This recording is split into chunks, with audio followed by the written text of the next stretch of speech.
This is a step-by-step audio editing workflow to help you achieve great audio for dialogue in podcasts, voiceovers, and videos.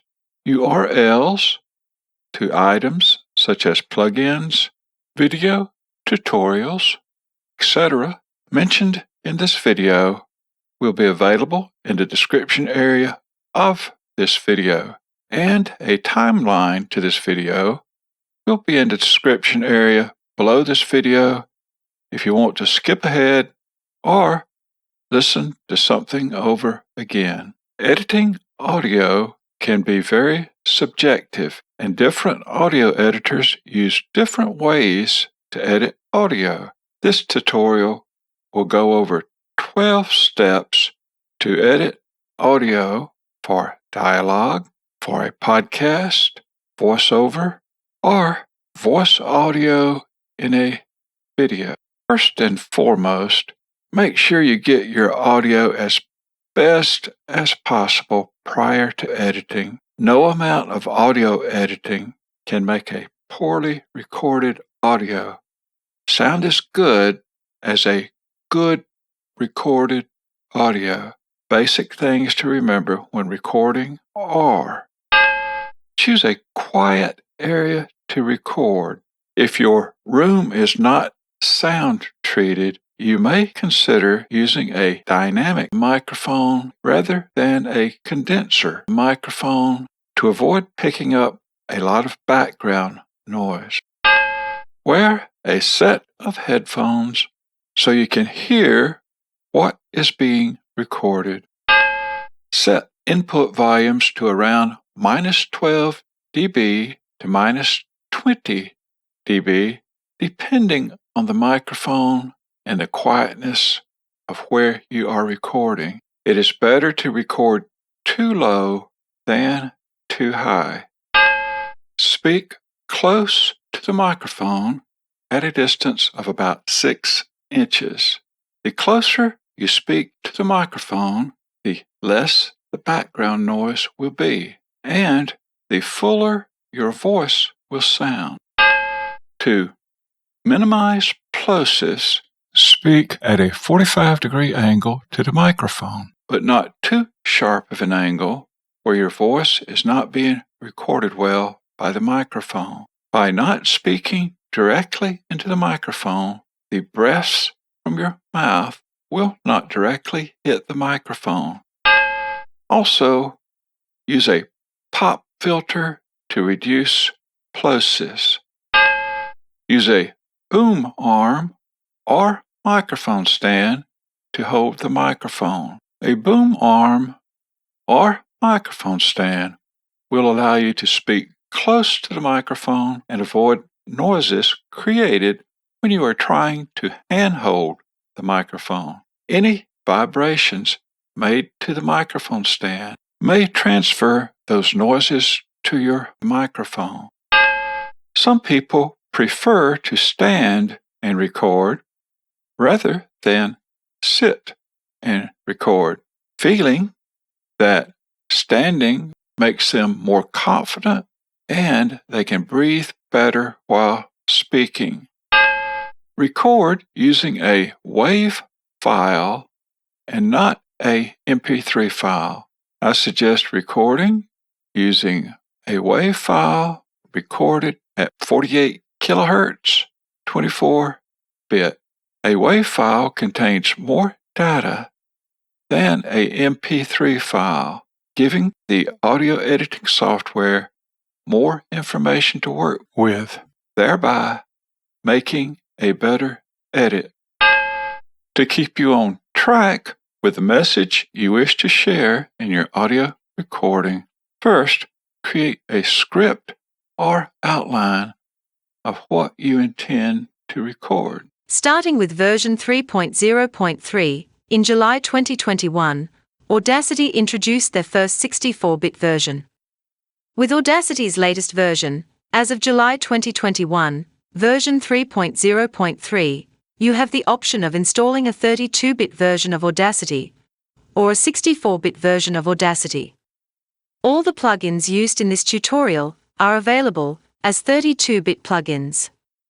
It is important to know that 32-bit plugins will not work with the 64-bit version of Audacity, and 64-bit plugins will not work with the 32-bit version of Audacity. To ensure compatibility with 32-bit plugins, when installing Audacity version 3.0.3 or higher, only install the 32-bit version of Audacity, and do not install the 64-bit version of Audacity. There is only a 32-bit version of Audacity for Windows PCs. Audacity only has a 64-bit version for Mac computers. Many plugins offer both 32-bit and 64-bit plugins, and some plugins only offer 64-bit plugins. To avoid incompatibility issues when using plugins recommended in this tutorial, be sure to acquire the 32-bit version of the plugin, plus install the 32-bit Windows version of Audacity, and do not install the 64-bit version of Audacity. If you do install the 64-bit version of Audacity, be sure to also download and install the 64-bit versions, if available, of the plugins recommended in this tutorial, rather than the 32-bit versions of the plugin. Compatibility with all methods and plugins recommended in this tutorial has been tried and tested with the Windows 32-bit version of Audacity, and has not been tested with the 64-bit version of Audacity.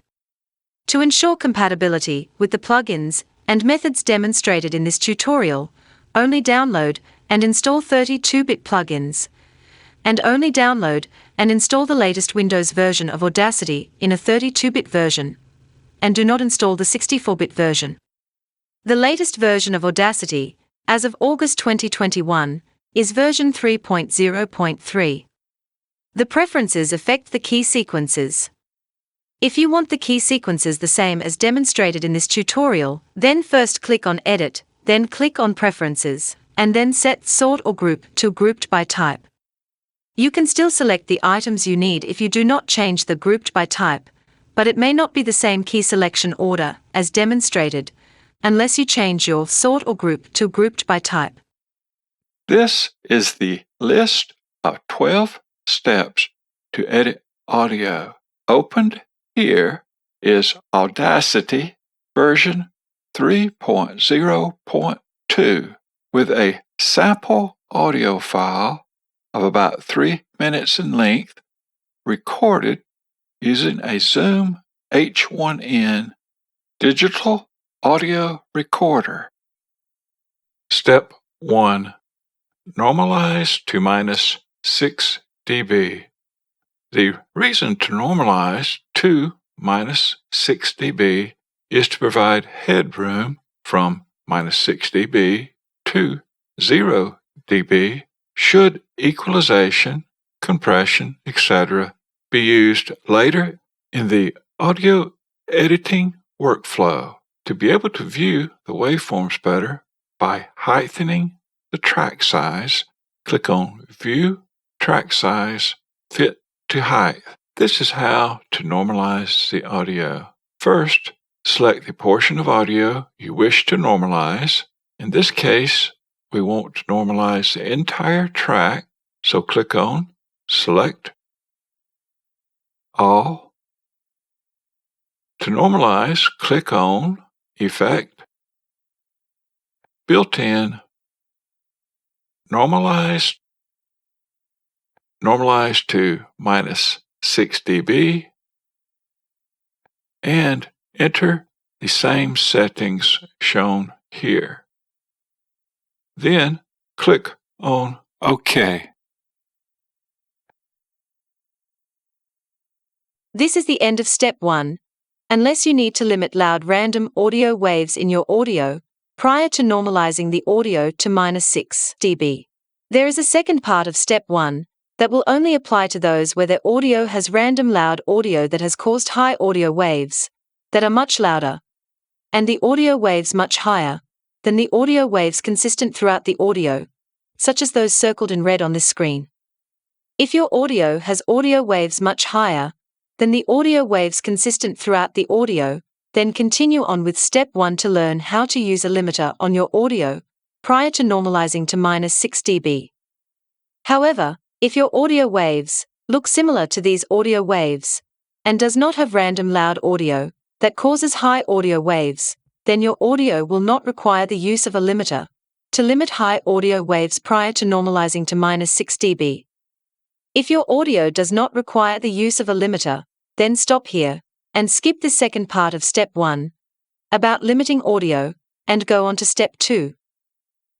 Most likely, your audio will not require the use of a limiter to reduce random audio spikes that are much higher than the overall loudest voice audio. But if it does, this is how I use limiter. But I would also encourage you to learn more how to use limiter if you routinely need to use a limiter to reduce loud unwanted noise spikes in your audio. I will demonstrate two different limiters. One limiter is Audacity's limiter.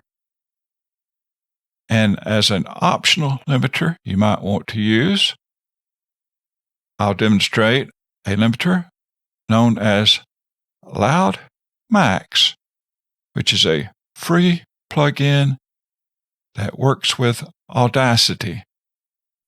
Now we're going to use Audacity Limiter to reduce the audio waves that are random and high-peaked throughout this file to a level that's just a little bit higher than the audio waves which remain consistent throughout this audio file.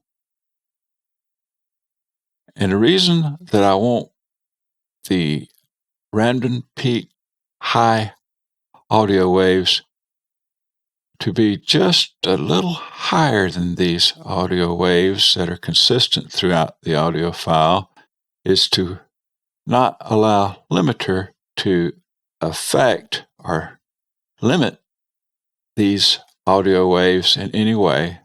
And because we're only going to limit these high peak audio waves to a level above the consistent audio waves, that means that these audio waves will not be affected at all by using limiter.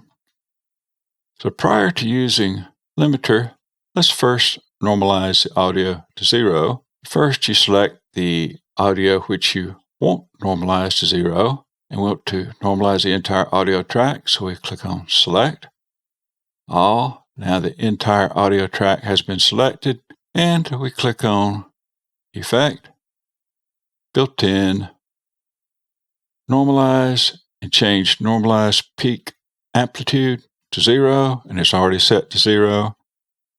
So let's click OK. Now let's select the portion of the file we want to use limiter on, and we have the entire audio file already selected. That's what we want to limit, so we click on Effect, Nyquist, choose Limiter, and let's just change it to the maximum limit to dB we can, which is -10, and use these settings and click OK. And once we click OK, let's see how much these high random peak audio waves are reduced. So we click OK.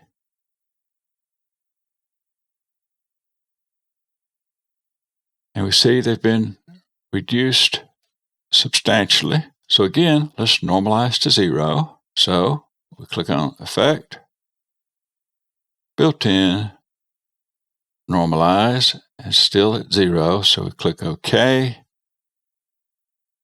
Now let's use limiter again and reduce these random high peaks. So we click on Effect, Nyquist, Limiter, and let's try -10 again, and it may reduce it too much. Let's give it a try. So we click OK.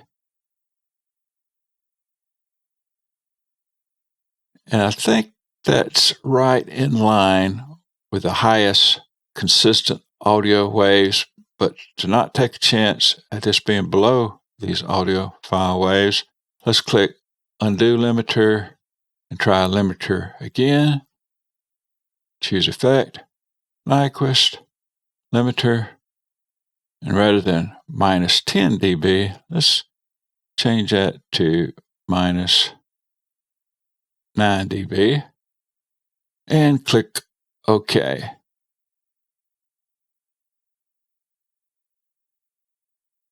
Now I see that these formerly high audio waves are just above the consistent audio waves, which is what we want.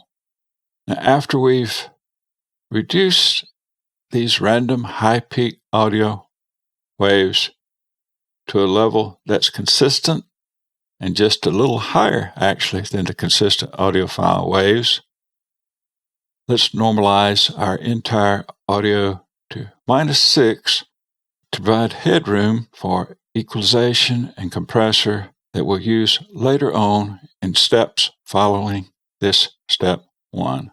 So to normalize to -6, we click on Effect, Built-in, Normalize, and change Normalize Peak Amplitude to -6. And click OK. Next, I will demonstrate how to use the limiter LoudMax to reduce high random peaks in your audio. Prior to limiting audio, first normalize to 0. Select the portion of audio you wish to normalize to 0. In this particular instance, we want to normalize the entire audio, so we click on Select, All, then click on Effect, Built-in, Normalize, and set Normalized Peak Amplitude to 0, and click on OK. To know how many decibels to limit the high random audio peaks, you can use Audacity's contrast. Prior to using contrast, first select a portion of audio that you want to contrast with another portion of audio. Let's select the highest random peak of audio. That would be this one right here. You could even see that it's clipping, so it would be higher than these other random peaks of audio, higher than this random peak of audio, higher than this random peak of audio, higher than this random peak of audio, and higher than this random peak of audio. So let's select this portion of audio and then click on Analyze, Contrast, and let's select the first selection of audio that we want to measure selection. And again, this contrast analysis, here's the definition for it right here. Contrast analyzer for measuring RMS volume differences between two selections of audio. And what we want to do is measure the RMS volume difference between the highest random peak and the highest peak of the consistent audio that's throughout this file. So first, let's select the highest random audio peak and click on Measure, Selection, and we get a reading of -19.97 dB. Now let's get a reading of the peak of the highest consistent audio. When I say consistent audio, it's audio that has consistent audio levels throughout the entire audio, such as these sections that I'm highlighting here. that does not have random high audio peaks, such as these random high audio peaks. And a good way to get an idea of what is the highest peak in these consistent audio sections would be simply just to highlight the section, click on Measure Selection, and you see we get a reading of minus 37.14 dB. And here we measure this section, we get a reading of minus 38.96 dB. So you can go through the entire sections and measure. So this one is 38.86. So I think that's one of the highest levels there. So let's just use that one. So that's minus 38.86, and it tells us the difference between that high random peak and the highest peak in the consistent audio level is 18.89 dB. So remember that number, 18.89 dB, and that is the number that we'll use in the LoudMax Limiter. Now let's open our LoudMax Limiter. We click on Effect, VST, LoudMax, and set this to 0, and set this one to our difference, which is 18.89. So let's find 18.89 right here, and about 18.8 is as close as we can get. Now, after we've set this to the difference, we'll select a portion of audio which we wish to apply the limiter to. In this case, we want to apply it to the entire audio. So we'll click on Select, All, and then click on Apply.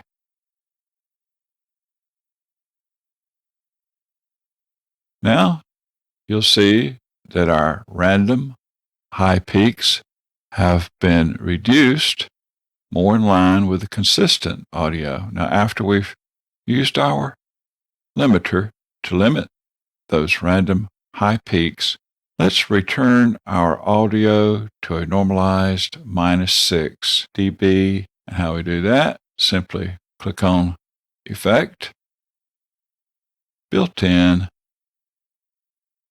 Normalize, and set this to minus 6 dB. Click OK. Now we're back to minus 6 dB normalized audio. And now you can see where we used to have very high random peaks of audio throughout the audio file. The audio waves are now at a more consistent volume level. Step 2, Noise Removal. Noise removal should be early in the audio editing workflow. Audacity has a feature called Noise Reduction.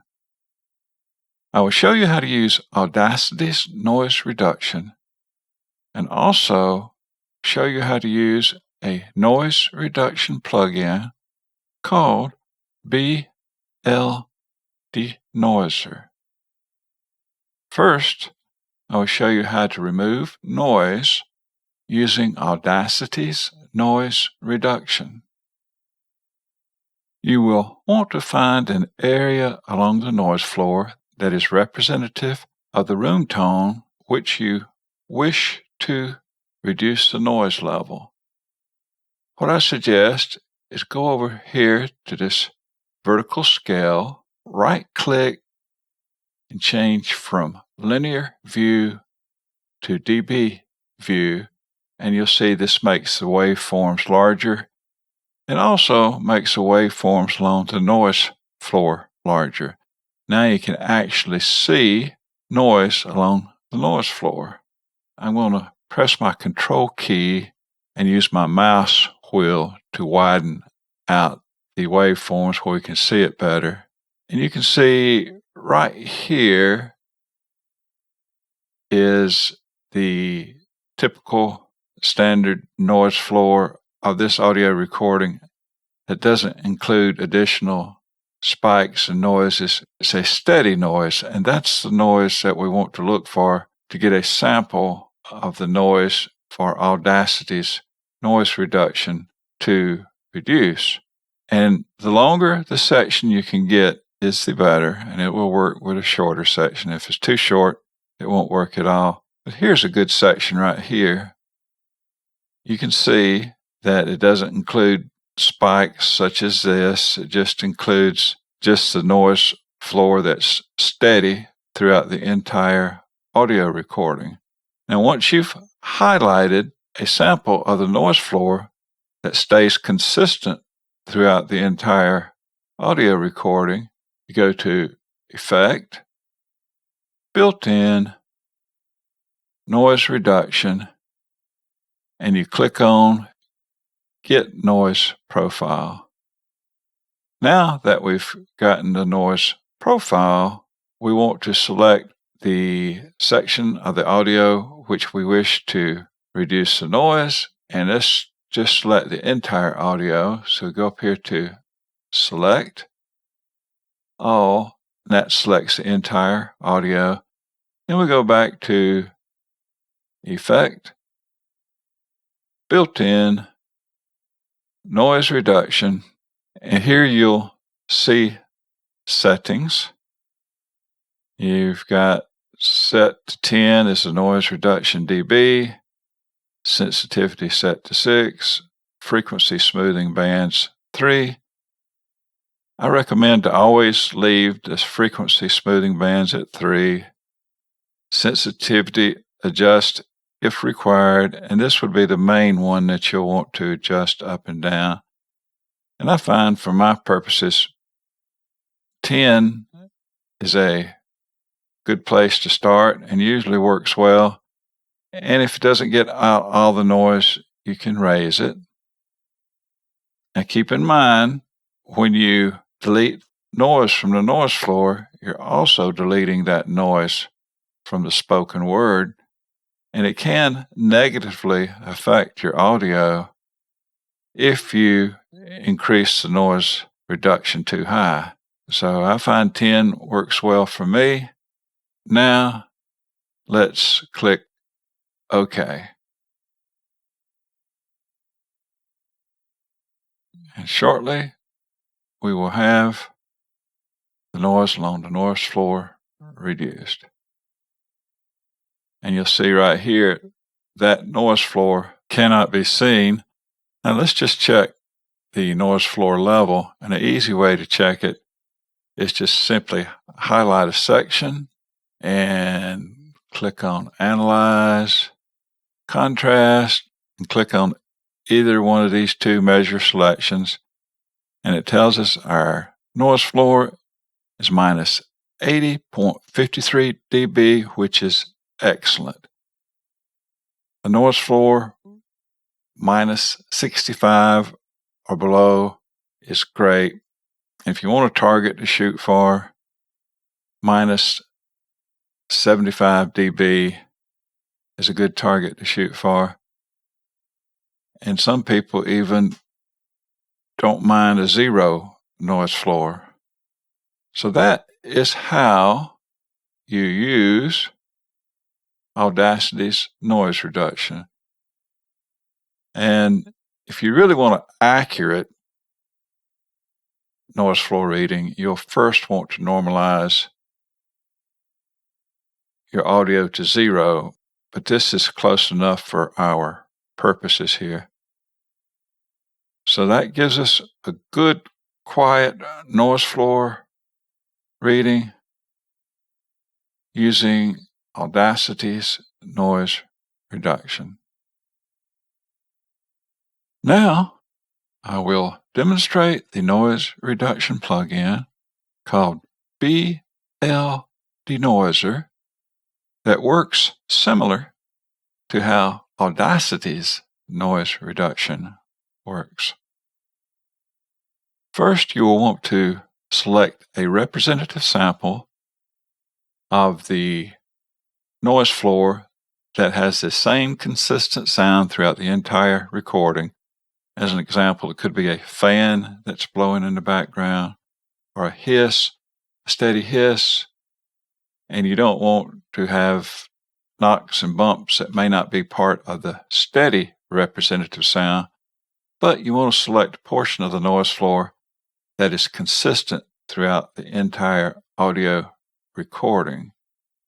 Now, to be able to see the noise floor better, I like to go to this vertical scale bar, right-click, and change from linear view, dB view, and you can tell that the waveforms are larger, and even the waveforms along the noise floor are larger and can now be seen. I'm going to hold down my Control key, use my mouse wheel to make this wider to be able to see more of the noise floor easier. Now, the section you'll want to choose as your representative sample for the BL Denoiser to learn would be that section there, which is consistent. It doesn't have these additional spikes, or this would be a good section, or this would be a good section. And the longer section, the better, like this is a good long section. Now, you would not want to choose a section like that. See how you have these two spikes that's not consistent throughout the entire audio? But this section here is the consistent noise floor throughout the entire audio. Now, once we've selected it, we hold down our Shift key and press our space bar to loop play of this noise. And after we do that, we go to Effect, VST, and we locate BL Denoiser. Click on that, and we have our loop going on our selected section, and then we click on the Learn button right here. And it only takes a few seconds to learn, and when these lines match up, it has learned that audio section. So now, let's click off the Learn button, and let's stop the loop. So we just click this Stop button here to stop this from looping. Next, you want to adjust this threshold wheel right here. And you'll notice if you lower the threshold wheel, it brings the orange colored line down. And if you raise the threshold wheel, it brings the orange colored line up. What I recommend to do is just to match the level of the noise that was learned and use that setting. If you take out more noise by raising it higher, then it takes out noise out of the audio, which could negatively affect the audio. And of course, if you raise the noise below the learned line, it'll take out less noise than was learned. So I'm going to raise this orange line to right where the noise was learned, and that will be my threshold setting. And now let's select the part of the audio which we wish to apply the noise reduction, and we want to do the entire file. So we go up here to Select All. Now you'll see the entire audio file has been selected. Now you have 4 sections here. You can choose, you can do it fast, a little bit slower, or you can do it best. And of course, the slower it does, the better it will work. And so it'll actually do a better job of getting out the noise. So I recommend just go with the best 4 selection unless you're in a hurry. So I'm going to select best in this number 4. And I'm going to click on apply.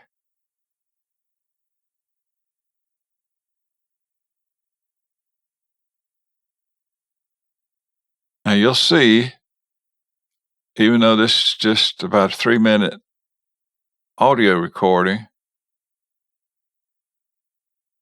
this will take a while. It says it's going to take 8 minutes and 7 seconds, rather than having you wait until this BL Denoiser removes the noise along the noise floor.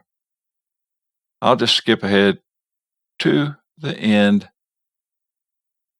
And we have about 15 seconds left.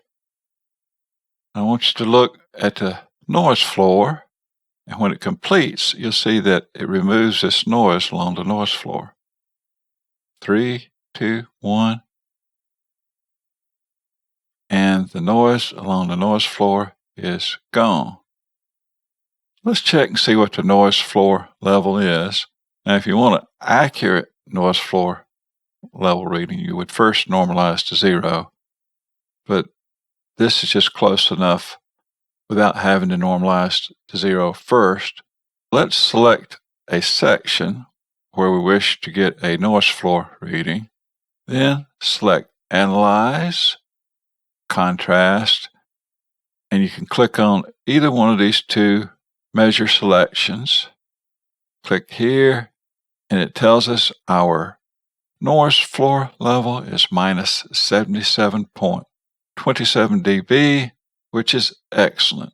A noise floor level minus 65 dB or quieter is okay. And you want to target your noise floor, if you need a target, say minus 75 dB. And some people even prefer to have a 0 noise floor. So that is how you use BL Denoiser. Step 3, Noisegate. A Noisegate is very useful to set a threshold at a level you choose that allows noise to pass through louder than the decibel level that the threshold is set to. A Noisegate is of great use to reduce background noises such as hiss, fans, etc., as well as reduce or eliminate breath noise. Following are 2 videos demonstrating 2 different Noisegate plugins. There are many Noisegate plugins. The 2 plugins, Renegate and ReaGate, are 2 Noisegate plugins that both work with the 32-bit version of Audacity. The first video will be how to use the Noisegate plugin Renegate, available in a free and paid-for version. The second video will demonstrate how to use the plugin ReaGate, available as a free plugin. Now, for the first video demonstrating the plugin Renegate, the second video demonstrating ReaGate immediately following this first video. The Noisegate plugin, Renegate, was introduced in August 2020 by Auburn Sounds. Renegate is available in a free and paid version. This demonstration is using the paid version of Renegate. The free version should be all you need. I will just provide a basic demonstration to Renegate, and for a more complete instruction and information about Renegate, I refer you to Auburn Sound's website, which is auburnsounds.com, to download Renegate, as well as to access the Renegate manual and other information about Renegate. To open Renegate, click on Effect, VST, and Renegate. In case there may have been previous changes made to Renegate, it's always a good idea, before using Renegate, to start with the default settings. To set Renegate to its default settings, click here. Then select Factory Presets, and then select Defaults.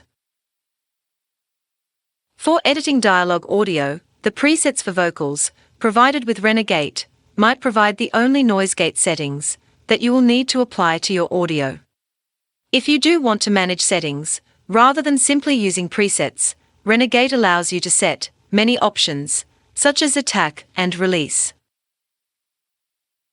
On their website, auburnsounds.com, they provide this wonderful tutorial on Renegate, entitled Cheat Sheet. For vocals, which would include spoken word for podcast and voiceovers, Renegate has 3 vocal presets, accessed by clicking here. Then selecting Factory Presets, and choosing either Vocals Cleaner, or Vocals Cleaner 2, or Vocals Debreathing. I would start out using Vocals Cleaner, and if you want a lower noise floor, then choose Vocals Cleaner 2, and if you are concerned about noise-gating breaths, and also want a lower noise floor, lower than the Vocals Cleaner plugin provides, then choose Vocals Debreathing. I will just demonstrate the Vocals Cleaner preset, but recommend you try all 3 presets for vocals, to see which one works best for the type audio you are editing. After using a preset, to noisegate your audio, look at your waveforms, and listen to the audio, to be sure that the presets are not negatively affecting the intelligibility of the words.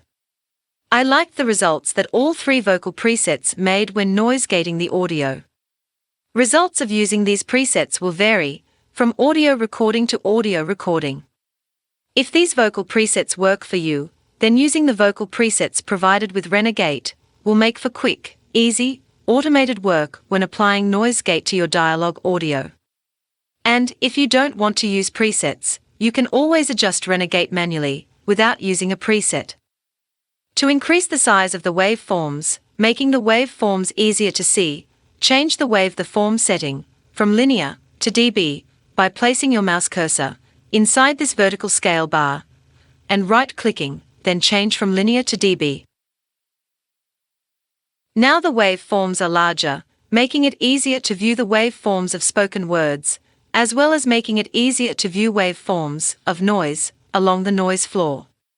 This is how to apply one of these presets, Vocal Cleaner, to your audio. First, click here. Then select Factory Presets. And then select Vocal Cleaner. Next, select the portion of audio you want to apply Noisegate to. We want to apply Noisegate to the entire audio file, so click on Select. Then All. Now you will see that the entire audio file has been selected. Next, click on Apply.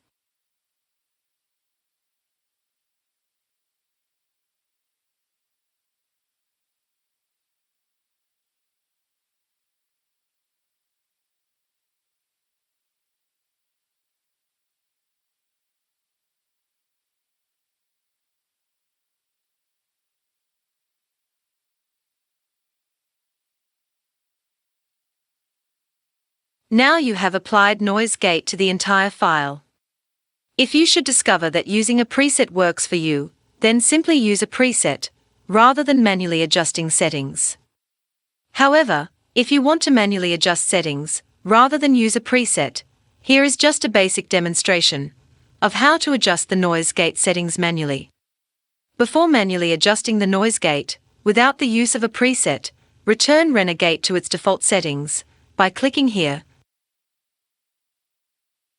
then selecting Factory Presets,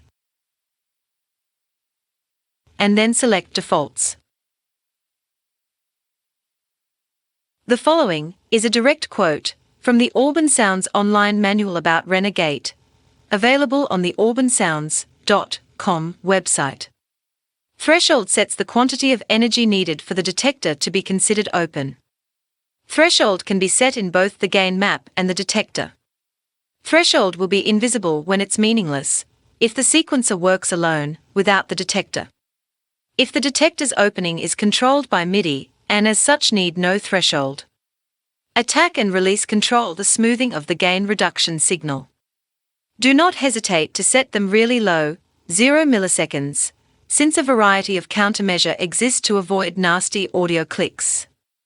If you set the envelope through the envelope display, you will also have access to a hold setting and a mix setting. Use the mouse wheel to zoom, unzoom in the envelope display. The mix parameter scales the gain reduction signal from 0 to 100%. Mix can be set as a number of decibels in the gain map, or as a linear gain in the envelope display. End of quote. First, select a portion of audio that is representative of the noise that you want Noisegate to remove.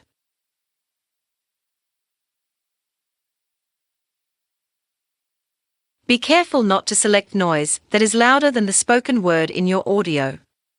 After applying Noisegate, you will always want to listen to your audio to make sure that the beginning and the ending of words have not been removed.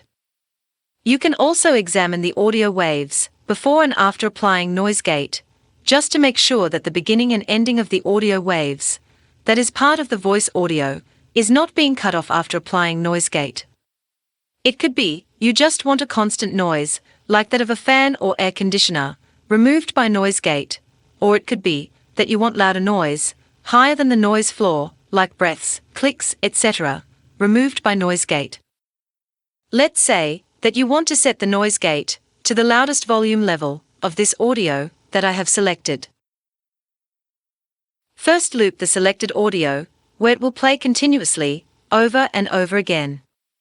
To loop the selected audio, press your Shift key and space bar.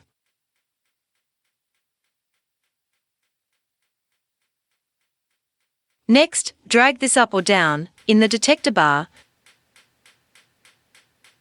to adjust the threshold to the point that the selected audio is no longer heard,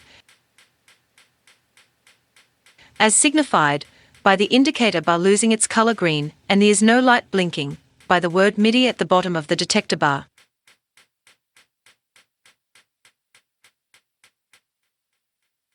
You can make other adjustments to the Noisegate, such as adjusting the attack and release.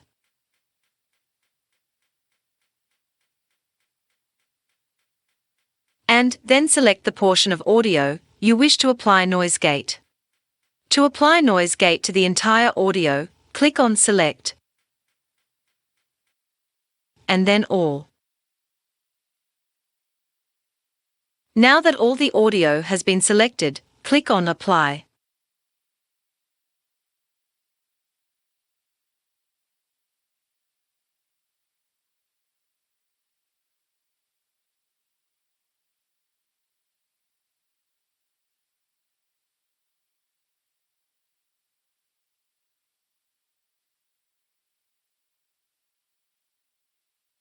If you find that after applying Noisegate, that the beginning and ending of words are being cut off, you may need to adjust other items, such as the attack and release, and/or reduce the threshold until the beginning and ending of words are not being cut off. After applying Noisegate, you should always listen to the audio and check the audio waves to make sure that Noisegate is not cutting off the beginning and ending of the words, which could negatively affect the intelligibility of the audio. Also, after running Noisegate, you might want to check the noise floor level. The noise floor level should be below -65. Many audio editors prefer not to have a zero noise floor, as a zero noise floor drops off the audio so sharply between words that it sounds unnatural and can make for uncomfortable listening. Anywhere between -65 decibels and -100 decibels should be okay, with anything quieter than -100 decibels being almost like a zero noise floor. It is all a matter of preference. Some people even like audio with a 0 dB noise floor. It is all about what sounds best to you. If it sounds good to you, chances are it will sound good to others. An easy way to check the noise floor level in Audacity is to simply select a portion of the noise floor you wish to check the noise floor level, and then click on Analyze, then Contrast, and then Measure Selection. And you will see that the noise floor level, after applying Noisegate, is -91.43 decibels. For an accurate noise floor reading, you would first want to normalize the audio to 0 prior to checking the noise floor level. This audio has previously been normalized to 0, so this should be the accurate noise floor reading. Making something simple is one of the hardest things to do. Renegate is a great example of making a complex task, like applying Noisegate to audio, simple. That was a basic demonstration of how to use the Noisegate plugin, Renegate. The following is a video demonstrating the Noisegate plugin, ReaGate.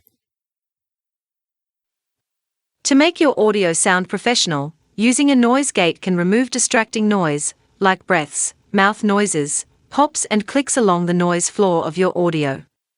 The free plugin, ReaGate, by Reaper is a wonderful Noisegate plugin to remove unwanted noises along the noise floor.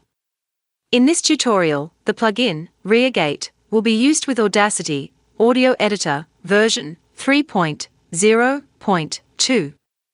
The plugin, ReaGate, should work with many audio editors that accept VST plugins. The plugin ReaGate can be downloaded from the URL shown on this screen. ReaGate offers many settings to adjust how Noisegate performs. This is a sample audio file opened in Audacity, which I will play by clicking on the play button. What day is it? Asked Pooh. It's today, squeaked Piglet. My favorite day, said Pooh. A. Mill, author of the stories about Winnie the Pooh. Right now, the waveforms are in linear view. To be able to view the noise floor better, you right-click on this vertical scale and select dB. Now you can clearly see the noise, such as breaths, etc. in the noise floor. This tutorial will demonstrate Noisegate settings that you might consider using for your audio in podcast, voiceovers, as well as dialogue audio in your video. To open ReaGate, click on Effect, VST, and ReaGate. First, make sure that ReaGate is set to default settings by clicking here, choosing Factory Presets, then selecting Defaults. Next, change RMS size from 0 to 1, which allows for smoother gate openings for small noise spikes that might be in the noise floor. Now, locate a noise that represents the highest level noise you want removed along the noise floor, such as a loud breathing noise, and select that noise. Then on your keyboard, press Shift and Spacebar to continuously play the noise. Loud noises louder than the spoken words should not be selected, as you don't want to Noisegate parts of words, but only parts of the noise floor that you do not want to be heard. Raise the threshold slide bar slightly higher than the point required to remove the noise from showing in the meter.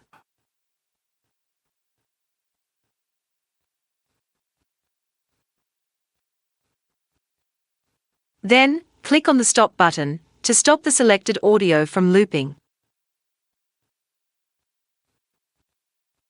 You'll see the dry slide bar, by default, is set to infinity. Setting the dry slide bar to infinity will result in a zero noise floor. Next, to test this setting to make sure that Noisegate only removes the noise floor and does not remove part of the words, locate a section in the audio file where you will be able to view both the beginning and end of a word or words having a shorter waveform close to the noise floor at the beginning of the word, and a shorter waveform close to the noise floor at the end of the word or words. This looks like a great selection of words where I can clearly see not only the beginning of words, but also see the ending of words. To be able to make sure that our threshold setting does not also remove parts of the beginning and ending of words. When I play this selection, I find I have selected the word author. Author.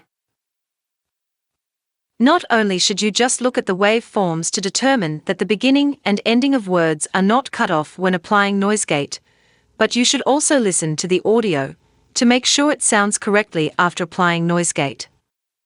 Fortunately, ReaGate has adjustments you can make to allow Noisegate to not remove portions of words at the beginning and end of words. You adjust the release and or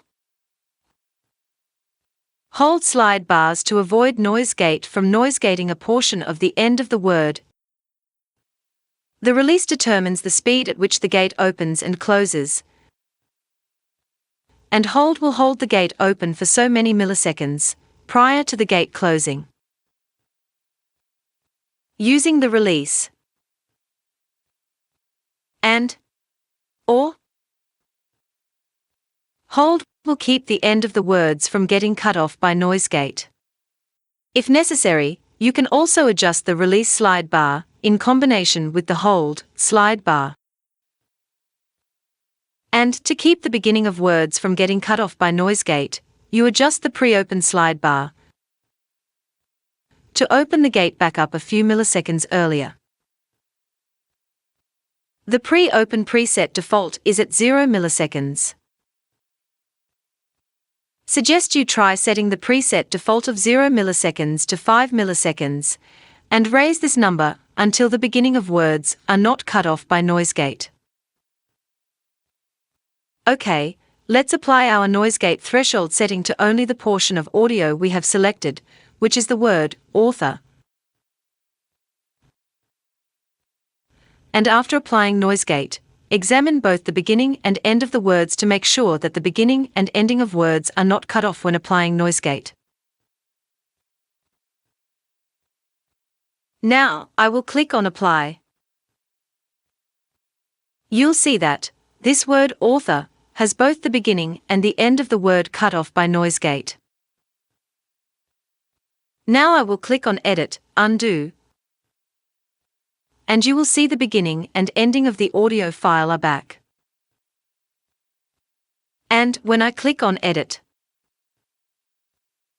Redo, you will see the beginning and ending of this word author have been removed.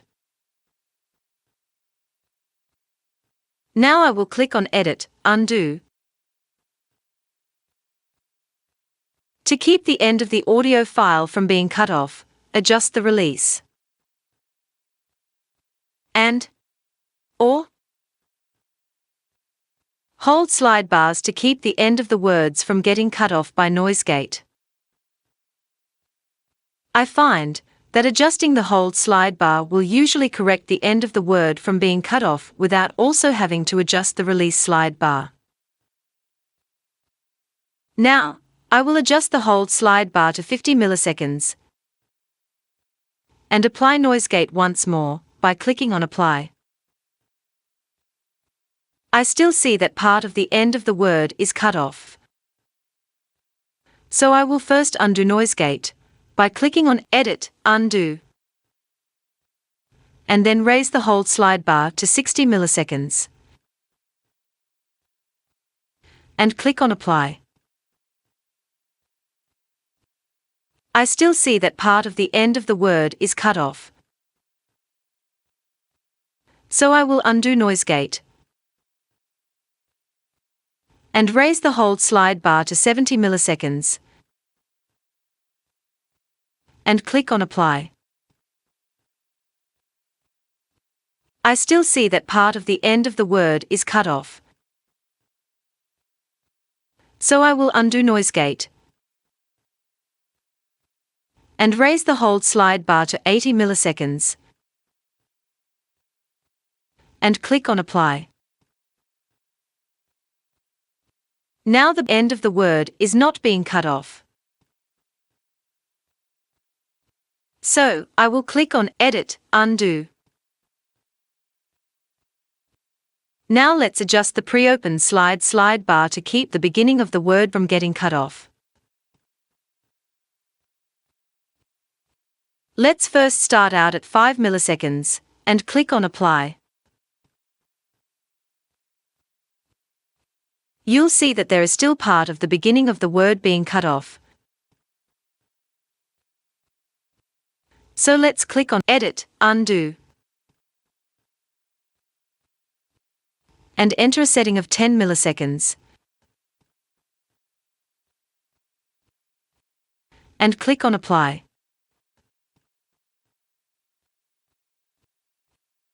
You'll see that there is still part of the beginning of the word being cut off. So let's click on Edit, Undo, and enter a setting of 20 milliseconds.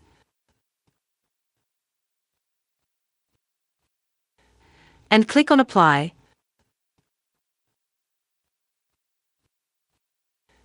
And now you will see that none of the beginning of the word is being cut off. So let's click on Undo. When viewing the audio wave file, it is clear, by viewing the audio waves, that the beginning and ending of the word was cut off once Noisegate was applied. Assuming that similar results will happen to all other words in the audio, we will apply these settings to the entire file. And after applying these settings to the entire audio file, if you want to, you can review the entire audio file to make sure that the beginning and end of words are not being cut off by Noisegate.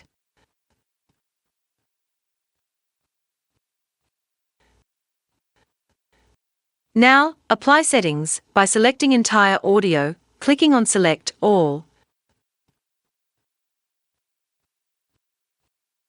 and then click on Apply. Let's see what the noise floor level is. To get a precise noise floor level, you would first want to normalize audio to 0, but for our purpose, this will give us a close enough noise floor reading without first normalizing to 0. To get a noise floor reading, first select a portion of audio along the noise floor, where you want to get a noise floor reading, and select Analyze, Contrast. Then click on Measure Selection, and you will see that the noise floor reading is 0. However, this setting, providing a 0 noise floor, may allow the gate to cut off too sharply, making the quick shutting of the gate noticeable in your audio, and also, you might not want a 0 noise floor.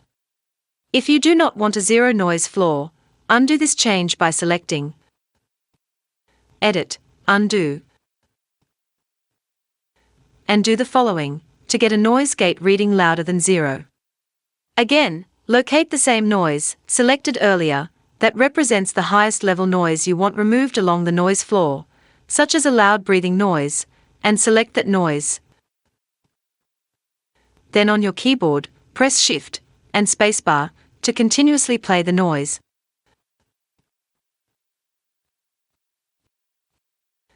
Leave the threshold slide bar in the same setting we previously changed, and drag the dry slide bar up until you see a little noise in the meter. Then drag the slide bar back down until no noise shows in the meter. And select All Audio by clicking on Select All.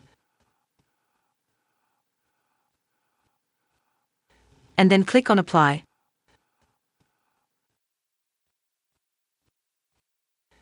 Now to get another noise floor reading, first select a portion of audio along the noise floor, where you want to get a noise floor reading. Then choose Analyze, Contrast, then click on Measure Selection.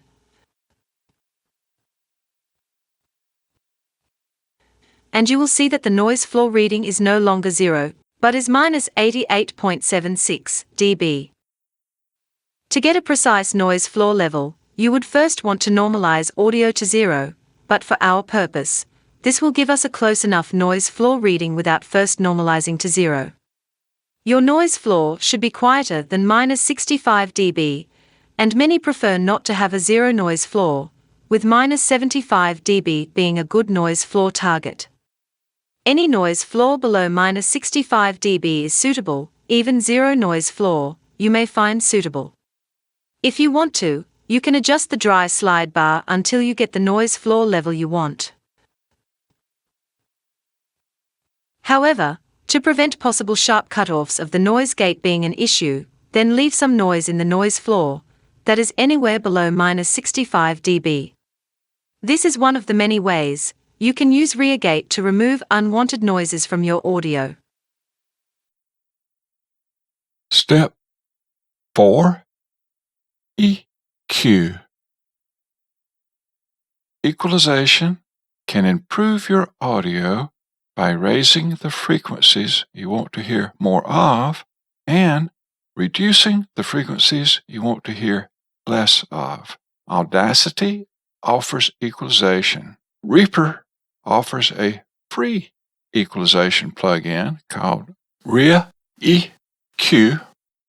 Also, Tokyo Dome Records offers an equalizer called Nova that is available in a free version as well as a paid version. The equalization program I will use to demonstrate equalization in this tutorial is IIEQ Pro. The advantage to not using Audacity's equalization and using an equalization program like IIEQ Pro or TDR Nova is that you can make changes in your EQ real time as the audio is playing. There are many video tutorials on YouTube teaching you how to EQ voice audio. This is step 4, equalization. This is the same file that we've been working with. In step 1, we did normalization at minus 6 dB. Step 2, we did noise removal. Step 3, we did Noisegate. Here in step 4, we're going to do equalization. Now, you can use Audacity to equalize the audio, or you can get a plugin such as IIEQ Pro or TDR Nova. Free equalization programs that you can download and use without charge are ReaEQ by Reaper and TDR Nova by Tokyo Dome Records. First, what I'll do is go ahead and open IIEQ Pro. I just go up here to Effect, VST, IIEQ Pro. And you'll see down here a few windows. You'll see the band, and you set the filter type. And this will show you the dB that you're boosting or cutting. This will show you the frequency that your band is on. This will tell you the Q, which is basically the curve. So these are the basic readings, and you have a lot of other buttons here that you'll learn if you get this program. And for every audio recording, you'll always want to set up a high-pass filter and a low-pass filter. I have seen where people only set up a high-pass filter, but I recommend setting up both a high-pass filter and low-pass filter. And if you did nothing else as far as EQing a file, always just set up a high-pass filter and a low-pass filter. So first, let's set up a high-pass filter. And in this particular program, you can just left-click here, and you could choose a particular band type, and you can either choose it here by left-clicking, and we want a high-pass filter. This says high-pass filter 24. You also have high-pass filter 12. So 12 looks like that. And if we go back and change it, we could just right-click on this one also to change it to HPF 24, which is high-pass filter 24. You notice it's a little bit sharper curve. And this is one I tend to favor, the HPF 24 or the high-pass filter 24. It's got a little bit sharper curve to it. Now the frequency you want to set is 80. There's a couple of ways you can set it. You can drag this till it reaches 80, or you can simply just click it right here and change it to 80. Now what this high-pass filter does, all this noise is going to be cut out. There's not many audio sounds that you can hear the human voice that's below 80 hertz. Now, some people like to set it at 50 because they believe there's some of the human voice even below 80 down to 50, and some people like to even go up to as high as 120, and some people like to use 100. But the general consensus is that 80 is where you should set it. And if you want to experiment with it, as you're playing the audio, you can drag this up higher, and if the voice is not affected in any way, that means it's okay to set it a little bit higher. You may drag it up to, say, 96, 97, and the voice still sounds okay. No changes. Well, you may be able to go up to 100 hertz on this. But I'd recommend just go with a general opinion of 80 hertz here and experiment with a higher hertz if you'd like to. So that's our high-pass filter. Now I want to set a low-pass filter, and we do it the same way. We just click here, and we can either select it here, or we can actually right-click on this little dot, and we set a low-pass filter, either 12 or a 24 low-pass filter.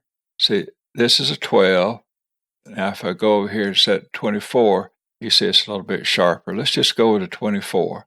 Now we need to set our frequency. Now the frequency on a low-pass filter, you want to set it somewhere between 10,000 and 20,000. And just to split the difference, I use 15,000. And you could either drag this to put it on 15,000, or simply just click that, enter 15,000. So now we have a high pass and a low pass filter. And you for sure need to be wearing headphones. In fact, I'm going to put my headphones on right now. And when you use an equalizer, I would say that headphones would be a must, because you can't hear that well with just two speakers. There's too many outside sounds that's getting through to where you just can't distinctly EQ properly without a set of headphones. So I'm going to put my headphones on here. Now, just to show you the difference just a high-pass filter and a low-pass filter makes, I'm going to play a little bit of this file here, and we have the high-pass filter and low-pass filter set. So I click on play. Too many people spend money they haven't earned. That's with. To buy things they don't. I'm going to click this. To impress people. That's without. Like Will Rogers. So this is without. Simplicity is the ultimate sophistication. And this is with. Leonardo da Vinci. So you can see how it greatly improved the audio doing nothing else but setting up a high-pass filter and a low-pass filter. Now, if you want to do some more EQ, I'm going to show you how a lot of people EQ their audio, and it's called EQ sweeping. What you do is just set up another band and raise it up, and you narrow the Q. Now, the Q is a curve, and here's the Q, and it's easy to narrow the Q. You just put your cursor here and use your mouse wheel. And you want to narrow Q, and you want to listen for sounds that are negative up here. And then once you find a negative sound, you want to drag this down and cut. So if you get below this line, you're cutting. And if you get above that line, you're boosting. And you primarily want to be concerned with cutting more so than boosting. I've heard recommendations that when you do cut, should be around 3 dB down here, but use your ears. It may be a circumstance where you need greater than 3 dB. The professionals will call it training your ears. So once you train your ears, you'll hear audio imperfections and know the audio. Sounds a little muddy. I need to take that out. It's got a little reverb in it. I need to take that out. It's got some sibilance in it. Let me see if I can take some of that sibilance out. But that will be something you can learn as you go. Now, first we have to listen to the audio. And right in here, you might find some boxy or muddy sounds. You might find some reverb sounds in here or some sibilance in here. And let's just go ahead and play this file and see if we can find some negative sounds that we want to cut. So I'm going to click on play. Too many people spend money they haven't earned to buy things they don't. And this is sweeping. Sweep back and forth. People they don't like. Will Rogers.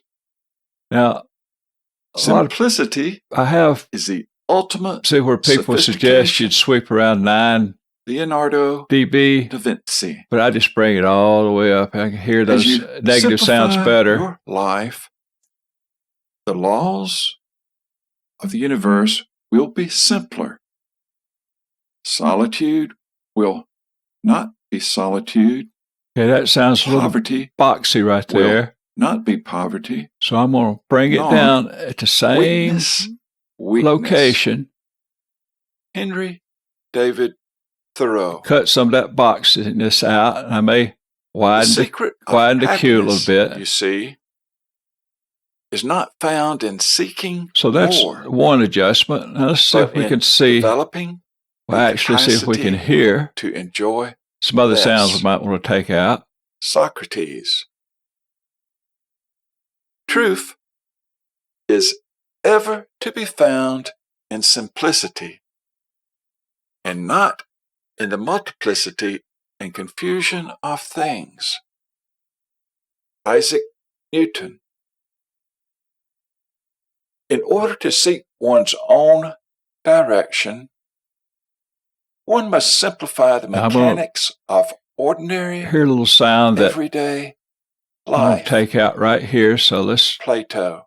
Drag this down. It's kind of life is a preparation for the future. Widen that Q out a little bit. And the best preparation for the future is to live as if there were Now that's about the only 2 changes I'm going to make, but I'm going to show you Einstein. How you might want to make some other changes depending on your audio. Love life?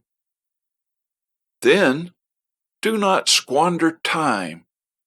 I'm going to stop this from playing a second. But if you set up another band here to listen, then again, narrow that Q, sometimes you can find some sibilance in this area and maybe some more reverb in this area. And if you do, you can just do just like we did on these two noises. You can cut it. And not only can you listen for things you want to cut, you might listen for some good sounds that you'd actually, oh, that sounds makes it sound a little bit better. So you can actually boost it. Now, if you need your audio to be a little bit more brilliant sounding or bring clarity to it, you can bring a band up in this area a little bit, or you can set up a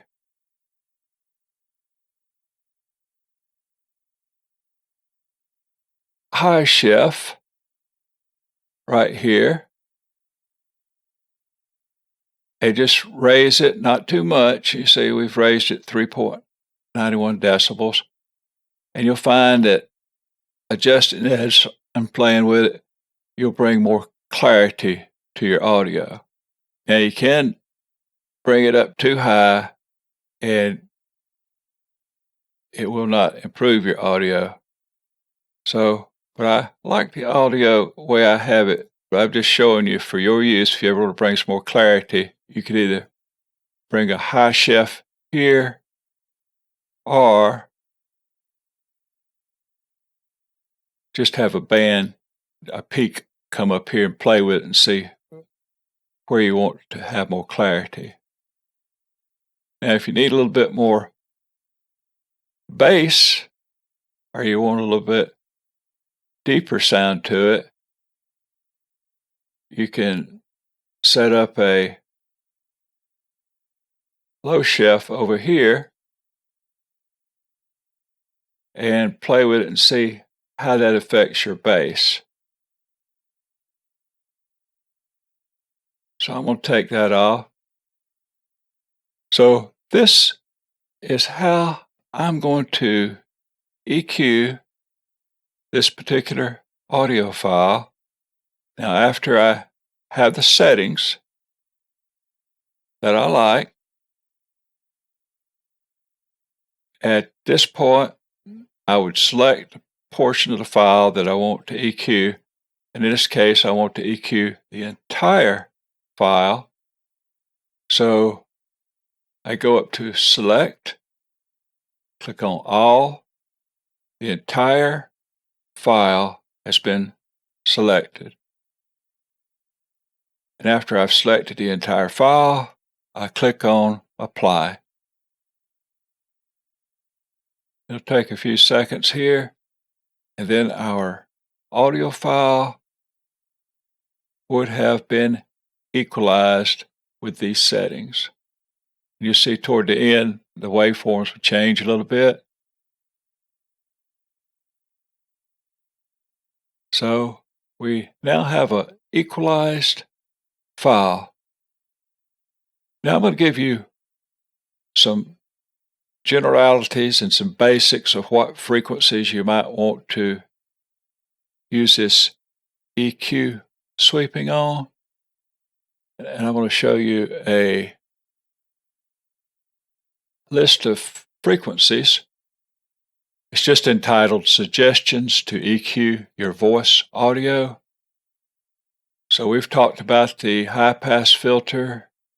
We've talked about the low-pass filter. Now, for clarity, you may want to cut 100 to 300 hertz for more clarity. To remove muddiness, cut somewhere between 300 and 400 hertz to remove muddiness. And if you have some reverb in your audio, you want to cut 300 hertz to 1000 hertz. In other words, you would sweep in this range from 300 hertz to 1000 hertz and find a section that had reverb and then cut it. And if you want to boost in the range of 2000 to 6000 to enhance clarity, you can boost that, and your sibilant sounds like your S's and your shrill sounds that come from saying S's, you can cut in a range of 3,000 hertz to 5,000 hertz to reduce sibilant sounds. And here's an important point. You can experiment with EQ sweeping. I think everyone has a little bit different idea of what audio should sound like to them. And so it'll be similar, but not everybody will be EQing the same. You just have to, again, train your ears and just work with your equalizer and experiment until you feel comfortable that you're improving your audio. I can say that I'm not an audio expert when it comes to using an equalizer, but I can say that using an equalizer does make my audio sound better. So that would be a goal for you to achieve, and simply just setting up a high-pass filter and a low-pass filter. You've already seen how that can improve your audio, even if you did no other EQ. So that's just a general, basic explanation of how you can use an equalizer on your audio file. Step 5, DeClicker. Back in the year 2014, Paul, in Audacity's forum, provided a wonderful plugin he named DeClicker that filters out clicks and wet mouth noises for narration. I found this plugin, DeClicker, to work exceptionally well in removing clicks and wet mouth noises for the spoken word. This is the URL where you can download the free DeClicker plugin. Just go to this URL and scroll down until you see the download links. Use the plugin DeClicker on the entire file or on a case-by-case basis using DeClicker's default settings. I like to use DeClicker on the entire audio file. If you select a long period of time and run into issues like Audacity crashing or DeClicker not working, you may need to just use DeClicker several times on smaller sections of the audio. For example, if you want to use DeClicker on a 30-minute long file, you may need to use DeClicker in 3 10-minute or less sections rather than trying to use DeClicker to do the full 30-minute long file. Assuming this audio file, which is only approximately 3 minutes in length, is a 30-minute audio file. If you were unable to use DeClicker on the full 30 minutes, you could use DeClicker 3 times, declicking only 10 minutes at a time rather than declicking the entire 30 minutes at one time. DeClicker uses a lot of RAM, and the length of an audio section that you can use DeClicker on would be determined by the amount of RAM in your computer and perhaps processing capabilities of your computer. Now I will demonstrate how I use DeClicker.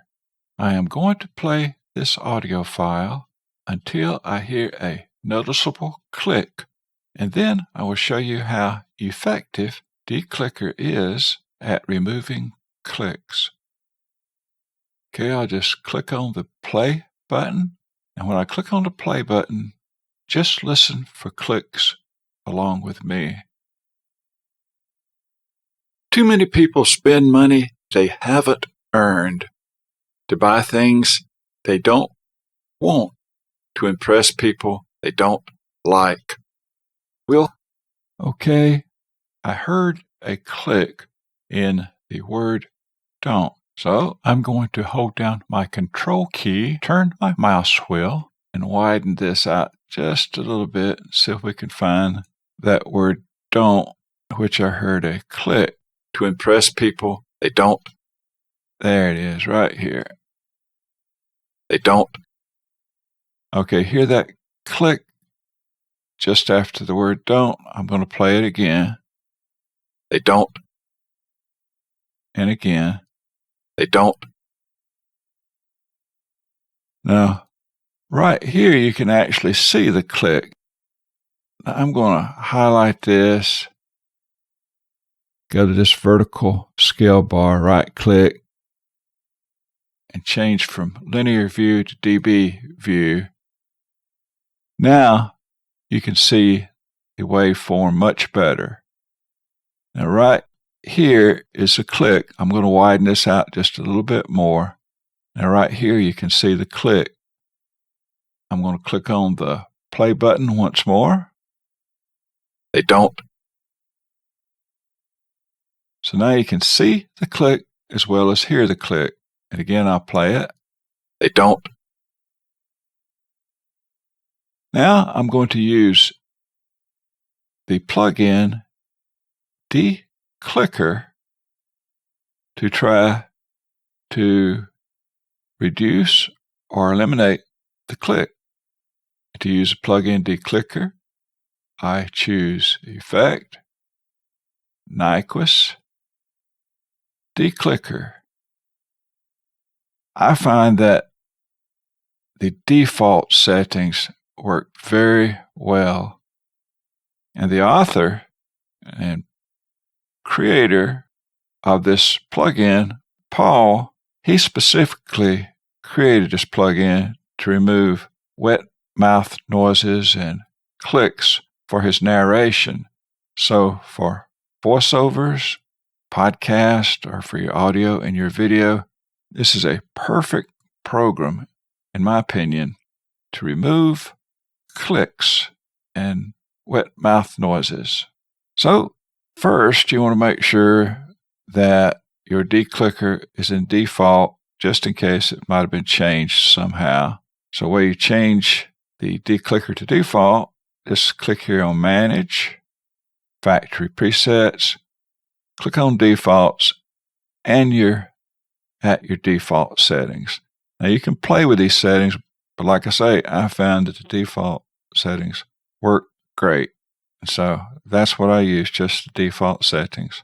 Okay, first you select the portion which you want to use DeClicker on, and we've already selected it right here.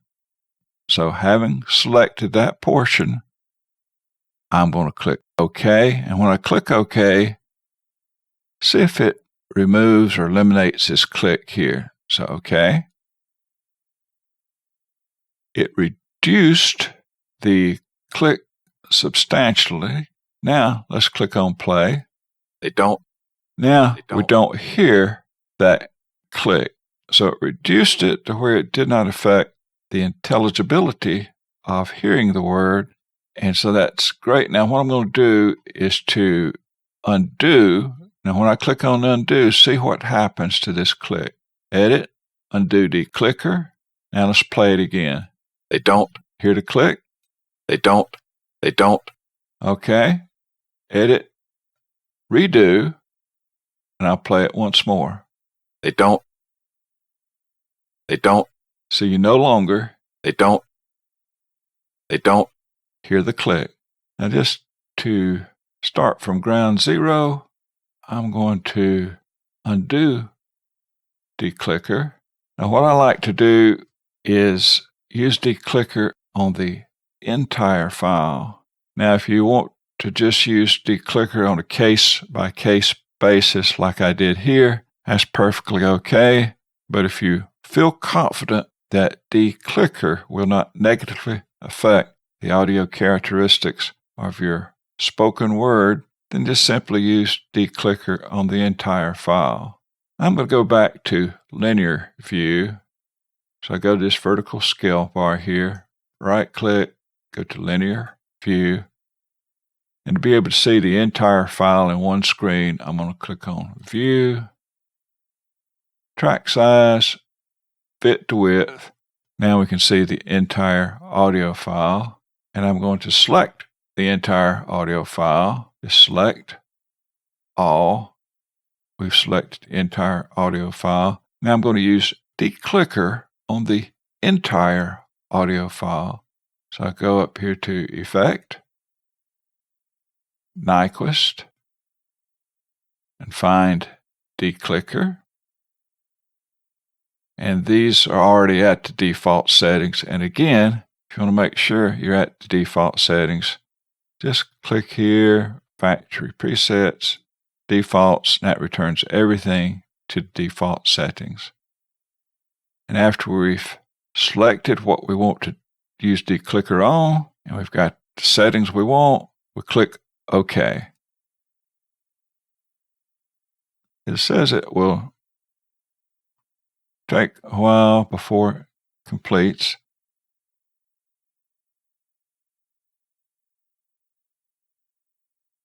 I think I'll just skip ahead to the end to keep you from waiting. And toward the end, I'll start this video again. Okay, we only have a few seconds left before it completes the process.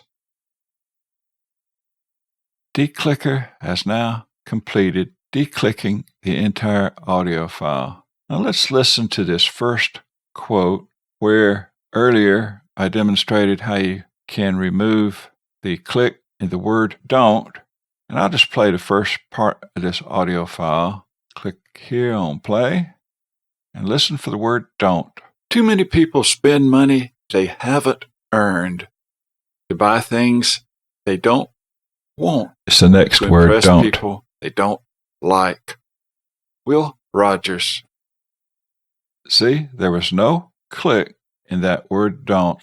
So that is how you use the plugin DeClicker. Step 6, De-Esser. The following is a video that will demonstrate how to use the free De-Esser plugin, Lisp. De-essing is eliminating or reducing the sibilant sounds caused sometimes with words with S, like in this sentence with words all having sibilants. Sailor Sam sells scrumptious scallops. The sharp, harsh sounds of audio having loud sibilants can make for an unpleasant listening experience. The De-Esser, Lisp, is a 32-bit or 64-bit VST plugin available only for Windows. The download URL for Lisp is available in the description area of this video. I will just go over the basics of de-essing using Lisp. I suggest you refer to the manual that comes with this De-Esser plugin to learn more about how to properly use Lisp. This plugin is available only for Windows. If you need a De-Esser for a Mac computer, or would like to try out other De-Essers, in the description area of this video, there will be a URL with other De-Esser recommendations. Now, I will open up the De-Esser plugin, Lisp, by clicking on Effect, VST, and Lisp. First, set Lisp to the original defaults by clicking here, then choosing Factory Presets, and then choosing Defaults. Your preferred settings may vary, but these are the settings I change from the default settings that you might like to try. The reduction knob controls how much volume is reduced from the sibilant sounds. At first, set the reduction to 20 and lower the reduction as needed. This reduction knob will be the primary control you will modify while listening for sibilant sounds. Change attack to 1. Click on Auto. In a few moments, I am going to play this quote that has a lot of sibilant sounds.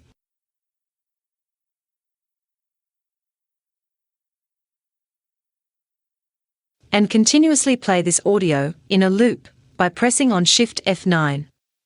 To listen to the sibilant sounds only, click on the Listen button. Once the audio starts to play, notice how the meter moves once sibilant sounds are detected.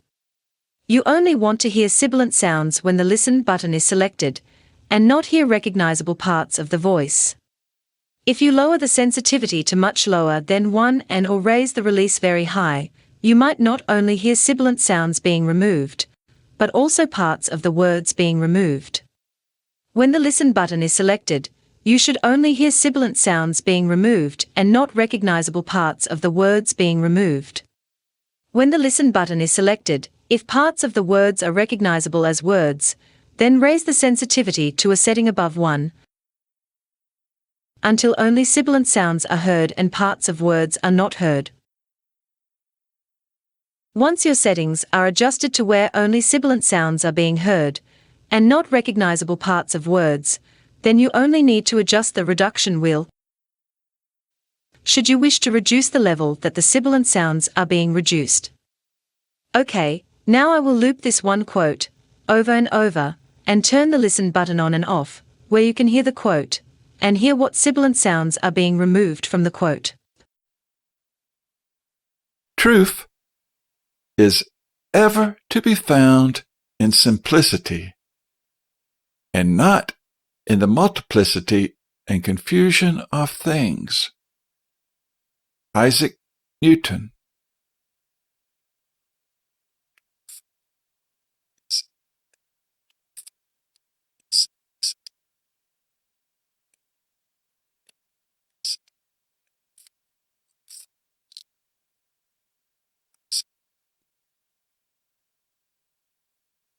Truth is ever to be found in simplicity, and not in the multiplicity and confusion of things. Isaac Newton.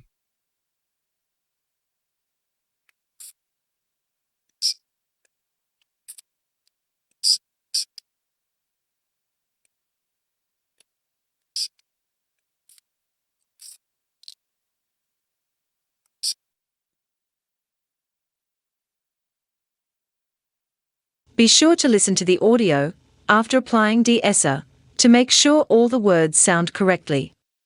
Once you are convinced, after making adjustments to the Lisp plugin on a sample section of the audio, that De-Esser is removing only sibilant sounds and not removing too much sibilance that would negatively affect the intelligibility of the audio, then apply De-Esser to the entire audio track. And be sure to listen to all audio that De-Esser has been applied to, just to make sure that De-Esser did not negatively affect the audio. To apply De-Esser to the entire audio track, first select the entire audio track by clicking on Select, and then All, and next click on Apply.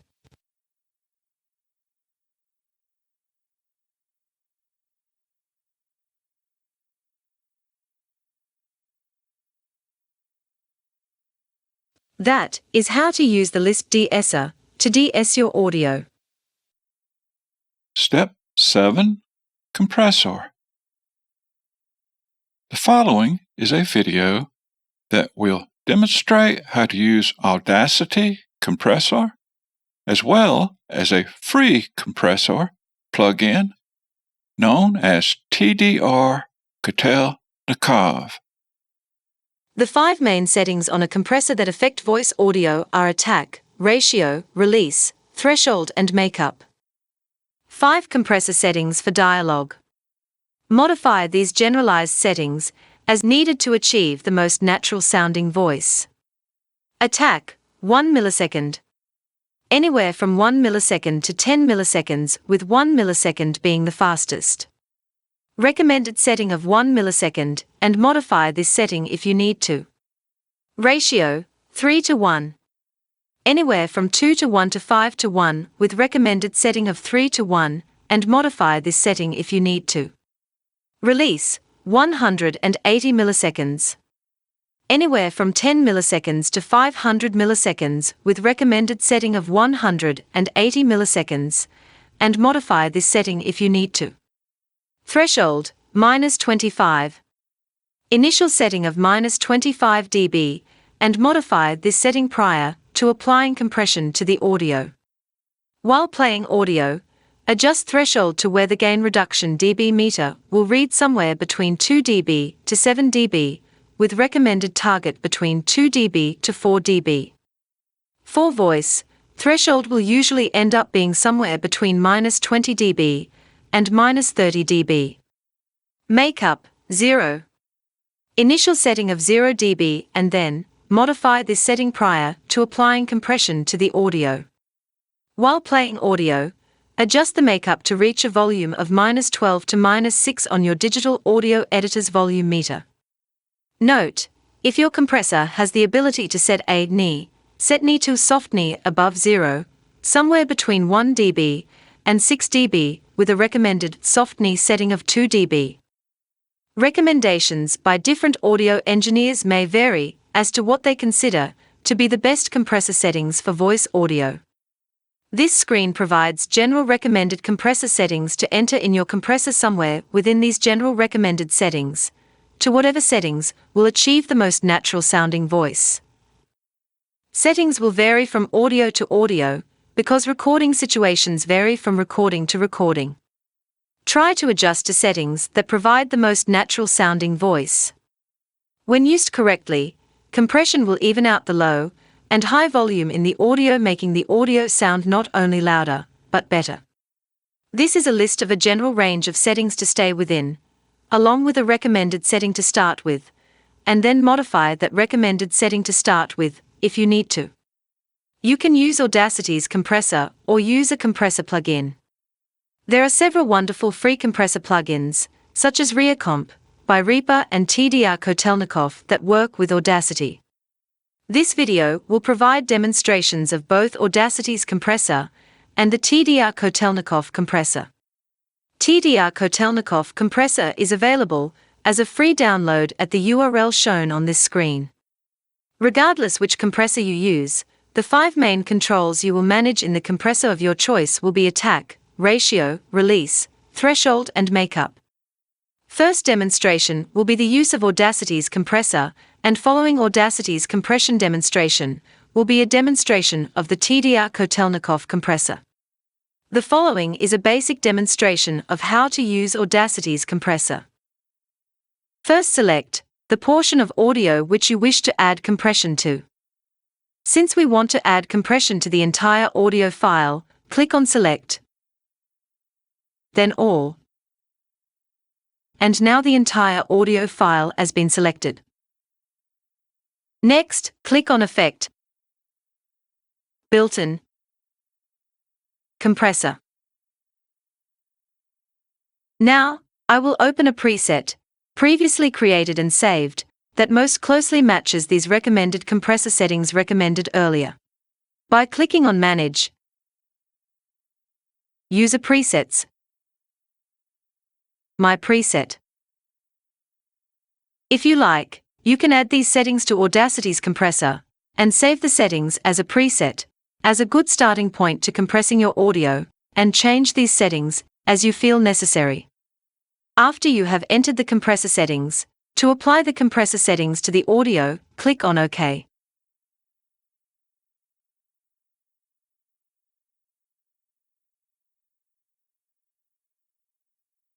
That is how you use Audacity's compressor. Following is a demonstration using the plugin TDR Kotelnikov Compressor.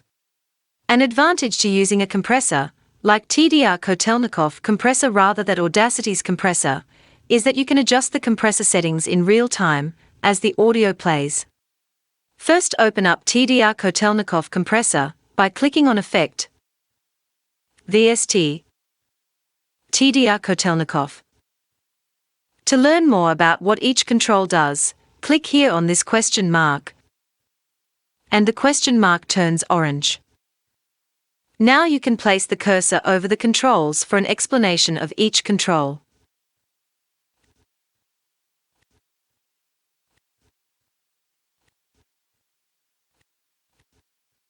To remove the explanation of each control, click again on the question mark.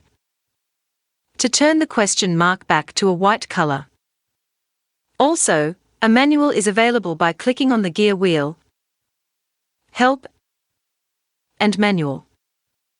If you decide to create a custom preset or modify the settings in one of the presets provided by TDR Kotelnikov, these are the settings I recommend you use. Before creating your own custom preset, or using one of TDR Kotelnikov's custom presets, to make sure you are starting out with default presets that have not been previously modified, click here. Choose Factory Defaults. Then click on Defaults. Now I will open a preset created earlier by clicking here on the Manage Presets and Options button. Then choose User Presets, and then select a previously saved preset, named My Preset. If you want to, you can freeze frame this screen by clicking on the Pause button to copy these settings into a custom preset you can save to use as a starting point when compressing audio. One of the presets provided by TDR Kotelnikov, entitled Vocal Bus Tight, sounded so good when used with voice audio that I simply use the Vocal Bus Tight preset to start with, and then modify any of those presets if I need to. If you want a good starting point, either the Vocal Bus Tight or the Vocal Bus Warm are two great presets provided by TDR Kotelnikov. Once you have a preset of compression settings you like, then your compression settings will stay the same unless your recording environment or recording methods change. There are many factors that determine compression settings that vary from person to person and recording situation to recording situation. Since I like how this preset, Vocal Bus Tight, makes the audio sound, I will use this Vocal Bus Tight preset provided by TDR Kotelnikov to apply compression to this audio file. Prior to applying compression, you need to adjust the threshold to create an approximate 2 dB to 4 dB reading on the gain reduction dB meter, and adjust the makeup to -12 dB to -6 dB on the Audacity volume meter. First, set the threshold level by starting to play the audio and adjust the threshold level until the gain reduction dB meter reads somewhere in the range of 2 to 4 dB. Too many people spend money they haven't earned to buy things they don't want to impress people they don't like. And then adjust the makeup.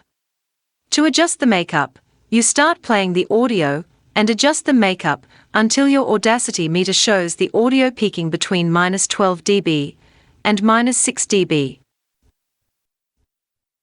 Too many people spend money they haven't earned to buy things they don't want to impress people they don't like. Will Rogers.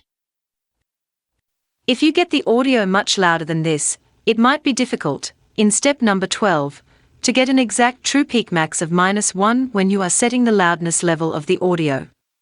As volume is raised, when adjusting makeup, the Audacity meter shows yellow, then orange and finally red, with red signifying clipping. Be sure that no orange or red shows in the Audacity volume meter when you are adjusting the makeup. Next, select the portion of audio you wish to compress. I want to compress the entire file, so I will select the entire file by clicking on Select All. Next, click on Apply.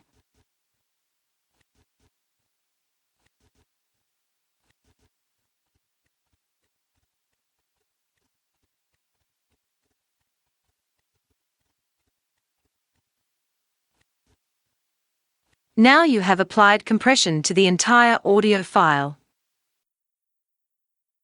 Step 8. Clean up noise floor. There may be noise along the noise floor that was not removed earlier using noise removal and Noisegate. You will want to view and/or listen to the entire audio file to remove all unwanted noise along the noise floor. This is the same audio file we have been working with, I am going to view the entire audio file from start to finish to look for audio waves along the noise floor that were not removed in steps 1 and 2 by noise removal and Noisegate. Once I find a noise in the noise floor I want removed, first I want to make sure it is not part of the voice before removing the noise. A noise along the noise floor that is close to a voice waveform might actually be part of a word. To be able to view the noise along the noise floor better, I'm going to go to this vertical scale bar here, right-click, and change the view from linear to dB. And then I'm going to widen out the waves by holding down my Control key using my mouse wheel and widen it out. And then you can drag down here this drag bar to where you can drag along the file to look along the noise floor to see if there are any noises that you'd like to have removed. I'm going to check and see what the noise floor reading is for this audio file. And to do that, I simply highlight part of the noise floor, click on Analyze, Contrast, and then select either one of these two measure selections. So click on Measure Selection, and we see that the noise floor is minus 119.76 dB.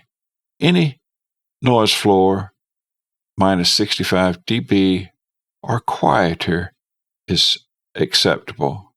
And if you want to target, shoot for as far as the noise floor, minus 75 is a good target. But really, any noise floor below minus 65 dB is good. Some people do not like to have a zero noise floor because they feel like it just kind of shuts it off too quick. But I find a zero noise floor acceptable, and this is certainly acceptable noise floor level, minus 119.76 dB. Now, if you want a precise noise floor reading, first you would normalize to 0 and then get the noise floor reading.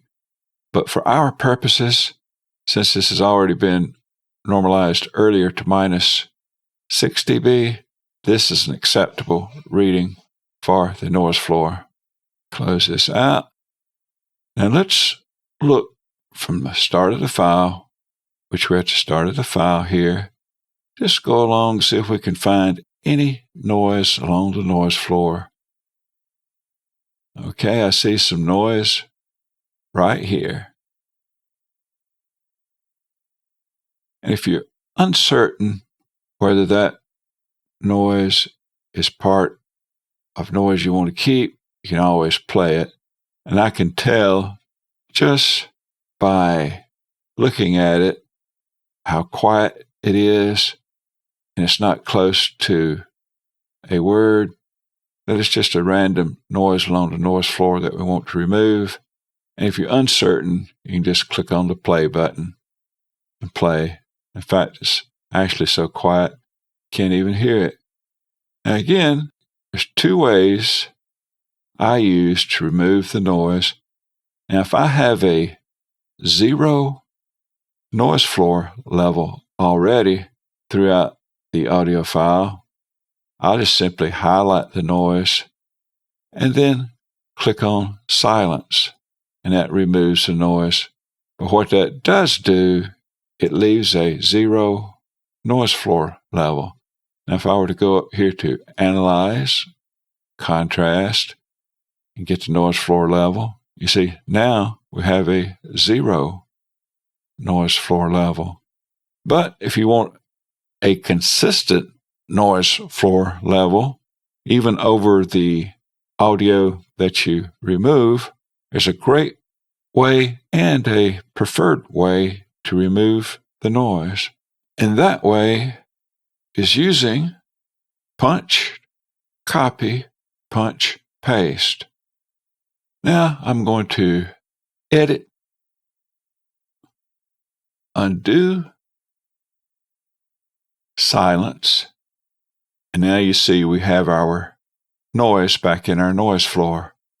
So since we already know that this audio file doesn't have a 0 noise floor level throughout, let's use punch copy, punch paste to clean up our noise floor. Now first, we want to highlight a representative sample of audio. And here, let's highlight this section here. Analyze, contrast, measure, selection. We see that we have a noise floor level of minus 119.84. So let's close this. Now let's select Effect, Nyquist. Let's find Punch, Copy, Paste. So we select Punch, Copy, Paste. And let's just use our default settings. And we click here, Factory Presets, Return to Defaults. So we've highlighted a section that we want to copy and to paste throughout this audio file so that we can keep a consistent noise floor level. So let's click OK. And it tells us that 0.74 seconds is copied. Now it's really immaterial how long a length of a file that you copy, because when you paste, that copied section will be looped to the entire length that you paste to. Now let's go to this same little noise here, and let's just highlight from here to here, which covers this noise. Let's go to Effect, Nyquist. Now let's go to Punch Paste. Now when I click on Punch Paste, you see that it takes that noise away. Punch Paste, and it's gone. Now let's check to get a noise floor level right here. Click on Analyze, Contrast, Measure Selection, and you'll see we have the exact same noise floor level that we previously copied from about right here, and we pasted right here. So what Punch Copy, Punch Paste will do, as you're doing your edits, it'll keep the noise floor level consistent at the same noise floor level that you previously copied from. So let's use Punch Copy, Punch Paste to remove unwanted noises for the rest of this audio file. Let's just keep looking. I'm looking, and it's okay to listen to. And I've listened to this audio file so much that I think that if there were any unwanted noises, I'd already heard it, but it's a good practice to also listen. But I'm just looking. And I see a noise here. Now, I could just paste over that noise, or I could simply just paste over that entire section. So let's paste over that entire section to remove this noise. Effect, Nyquist, Punch Paste. And again, if we were to get a noise floor reading after we use the paste, Analyze, Contrast, it's that same minus 119.84. Let's close this out. And I see another noise here. So let's just highlight that. Effect, Nyquist, Punch Paste. Let's keep looking, keep looking, keep looking, keep looking. Here's another noise. So I'm just going to highlight this entire section right here. Effect, Nyquist.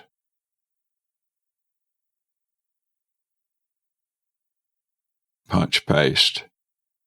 Now you could just repeat the last one, Control R, or you could Effect, Repeat. Here's another noise. So I can go Effect, Repeat Punch Paste, and it saves a few steps for you by just repeating the paste. So that's it. We have successfully removed all unwanted noise from our noise floor, either by choosing to use silence if you have a 0 noise floor level and you want to replace that section of noise with 0 noise level, or if you want to replace the section of the noise floor with a consistent noise floor level, then use PunchCopy, Punch Paste. Step 9. Optional. EQ again if needed. This step, Step 9, is optional. This step is provided for those people that like to check EQ again after applying compression to their audio. For most people, I recommend to only EQ once in the audio editing chain and never EQ twice at 2 different points in the audio editing chain. However, for those people that prefer using EQ twice in the audio editing chain, whether it be to check if they missed EQing frequencies during their first EQ or want to see how compression affected their first equalization, or have a different type of EQ they apply separately, this optional Step 9 is there for them to EQ again if they wish to. Unless you're careful, EQing twice in 2 different parts of the audio editing chain can degrade the quality of the first EQ. At some point, you might like to experiment with making slight changes at Step 9, but I would recommend to just try and get your EQ right in the earlier Step 4 and skip EQing again after applying compression. I will skip this Step 9 and move on to the next step, Step 10. Step 10, optional. Truncate silence if audio with no video, only podcast. This is an optional step. If you do not want to decrease the length of the silence space between words, then go on to the next step. Shown here is the Audacity manual explaining truncate silence, stating that truncate silence automatically reduces the length of passages where the volume is below a specified threshold level. Truncate silence will actually truncate silent areas that are greater in length than the number you enter for truncate to between words. This is an amazing tool for voiceovers and podcasts to shorten the length of the audio. Being able to use truncate silence allows you to relax, take long pauses, and even take a break with the recorder running. And truncate silence will reduce those long, silent areas between words to whatever length of time you have entered in Truncate 2. You would not want to use Truncate Silence on an audio that is to sync with a video because the words would be out of sync with the video due to the silence being truncated between the words. However, for audio-only podcast and voiceovers, this is a great way to allow your speech to flow freely without silent spaces between words that are too long. These are the 5 steps to use Truncate Silence. Step number 1.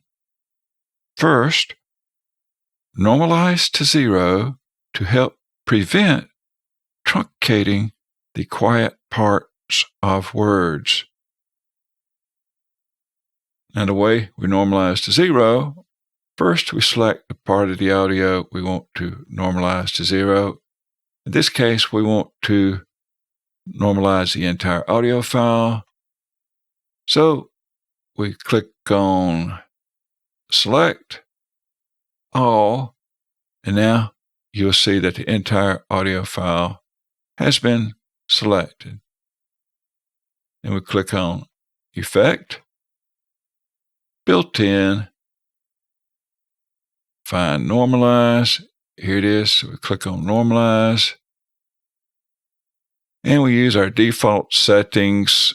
If you don't know what those are, just click on Manage, Factory, Defaults, and change this to 0. And click OK. Now the audio has been normalized to 0. I'm going to click right here just to deselect our selection. Step number 2, select the area you want Truncate Silence applied to and open up Truncate Silence. So we want to apply Truncate Silence to this entire audio file. So we'll click on Select All. Now the entire audio file has been selected. Step number 3, open up Truncate Silence and set Truncate Silence to default settings. So we go to Effect, Built-in, Truncate Silence, and to change to the default settings, click on Manage, Factory Presets, Defaults. Step number 4, enter Truncate 2 with how long you want a quiet space between words. Now, this default setting has a quiet space between words of 0.5 seconds, which is 1/2 second. So what that will do, the space between these words, if they happen to be longer than 0.5 seconds, then it will truncate that longer space than 0.5 seconds to 0.5 seconds. Now, these settings work well. I don't think you'll ever need to change anything unless you may want a shorter or longer space between the words. And chances are, if anything, you would only want a longer space between the words. My preference has been 0.575. So almost 0.6 seconds between words. So I'm going to use this setting, 0.575 seconds between each of the words. If you intentionally want longer timed intervals between sentences or subject matter, you may consider setting a higher Truncate 2. A longer Truncate 2 setting of 0.7 seconds would provide a longer space of time between words where you intentionally paused speaking. If you find Truncate Silence spaces certain sections of audio too close for the type speaking cadence you want, after using Truncate Silence, you can add or delete space between words as you best see fit. A good rule of thumb is to set Truncate 2 to the longest intentional pause that will keep intentional pauses longer, but still keep the other words without intended longer pauses spaced as originally recorded. Just try several Truncate 2 settings and see which setting works best for you to best retain the speaking cadence you want while still shortening the overall length of the audio. And step number 5, just click on OK to apply these settings to the file. Now, before I click on OK, I want you to look at the length of this audio file. It's 3 minutes, 15 seconds. So let's see how much this Truncate Silence affects the length of this audio file. Now we click OK. And we see now the audio file has been reduced from 3 minutes, 15 seconds to 2 minutes, 10 seconds. So from 3 minutes, 15 seconds, 2 minutes, 10 seconds, Truncate Silence has reduced the audio file. Now let's just listen to maybe the first quote or two on this. And let's see how Truncate Silence affected the audio. Click on play. Too many people spend money they haven't earned to buy things they don't want to impress people they don't like. Will Rogers. Simplicity is the ultimate sophistication. Leonardo da Vinci. Okay, let's listen to those same 2 quotes without truncating silence. So I'm going to click on Edit, Undo. Now we'll listen to those same 2 quotes without the truncate silence. Too many people spend money they haven't earned to buy things they don't want to impress people they don't like. Will Rogers. Simplicity is the ultimate sophistication. Leonardo da Vinci. Now, after you have applied truncate silence, you want to return your normalization to minus 6 dB. And the way you do that, first you select the part of the audio on which you wish to apply normalization. And we want to apply normalization on the entire audio file. So we click on Select, All, and we go to Effect, Built-in, click on Normalize, and we change normalization from -0 to -6 and click OK. Now, normalization has been returned to what we've been working with, which is the -6 dB. And that is how you add truncate silence to your audio. Step 11. optional saturation if desired. Some people like to add a little saturation to their voice audio. A saturator is used to blend harmonic frequencies that, in theory, allow a more fuller sounding, smoother voice. Some like using a saturator on their voice, and some don't. If you add saturation, add very little saturation.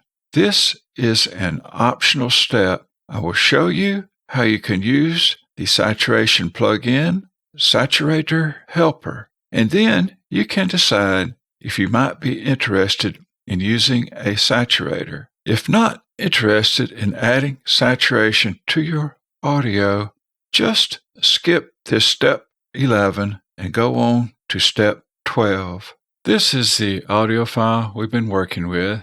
Now I will open up Saturator Helper, go on Effect, VST Helper Saturator 2. And you've got several different presets you can select from. Each one makes a different saturation sound. And you can set the input of the volume while you're making these adjustments. And I find just where it's at is okay, but if you need to raise the volume, you can raise it here while you're working with it. So on these three wheels, I leave this setting here, and if I have to make some adjustments, I use these two wheels, and you've got several different things you can change here: tape, tube, effect, difference, stereo, mid, side, left, right, stereo. So we'll leave it here on stereo. And what I'll do is just go through a few of these, and I'll turn this off, this enable, and that means the effect's not working. When I click here and provide a check mark at this enable, that means the effect is working. And then we'll choose one of the effects and maybe make a small adjustment and let you hear what saturation can do to the audio. And before we start, I'm just going to click here and set to defaults in case there's previous changes I'm not aware of. Factory presets, defaults. Now we're at default. So let's just click on play. Too many people spend money they haven't earned. That's with. To buy things they don't want, to impress without. People they don't like. Will Rogers. Simplicity with. Is the ultimate sophistication. Leonardo da Vinci. As you simplify your That's life, with. The laws of the universe will be simpler. Without. Solitude will not be solitude. Poverty will with. Not be poverty. Nor weakness, weakness. Henry I David like this one, Thoreau. Crispy the saturation. Secret of happiness, you see, that's is with. Not found in seeking more, but in developing the capacity without. To enjoy less. Socrates. Truth is ever with. To be found. Now that sounds pretty good just as is. Now if you want to make changes, I'm only going to modify using these two wheels right here, make some slight changes. And when you use saturation, you want to add very little saturation, just enough to make a subtle difference in the audio. And if you listen to some audio and you say, wow, that audio has a lot of saturation, that means probably somebody's added too much saturation. So now I'm going to click on play button. Too many people spend money they haven't earned to buy things they don't want, to impress people they don't like. Will Rogers. Simplicity is the ultimate sophistication, Leonardo da Vinci. As you simplify your life, the laws of the universe will be simpler. Solitude will not be solitude. Poverty will not be poverty, nor weakness. Now that I have a setting that I'm going to save the file with, when I start playing, I'm going to adjust this output to where the Audacity meter is right at maybe a little above -12, but without the yellow showing, or maybe just a hint of yellow, but very little yellow. On the Audacity meter, it shows yellow, and then orange, then red signifies the audio is clipping. So again, let's click on play. Too many people spend money they haven't earned to buy things pretty much adjusted already. Want at -12. People they don't like. Will Rogers. That's too loud. Simplicity. Bring it back down. Ultimate sophistication. Leonardo da Vinci. As you simplify your life, the laws of the universe will be simpler. Okay, that's where I'm going to adjust the Audacity meter using the output. Now I'm ready to add saturation to the audio. Now first, I will select the portion of the audio that I want to add saturation to, and I want to add saturation to the entire file. So I'll go up here to select all. The entire file has been selected. Now I click on apply.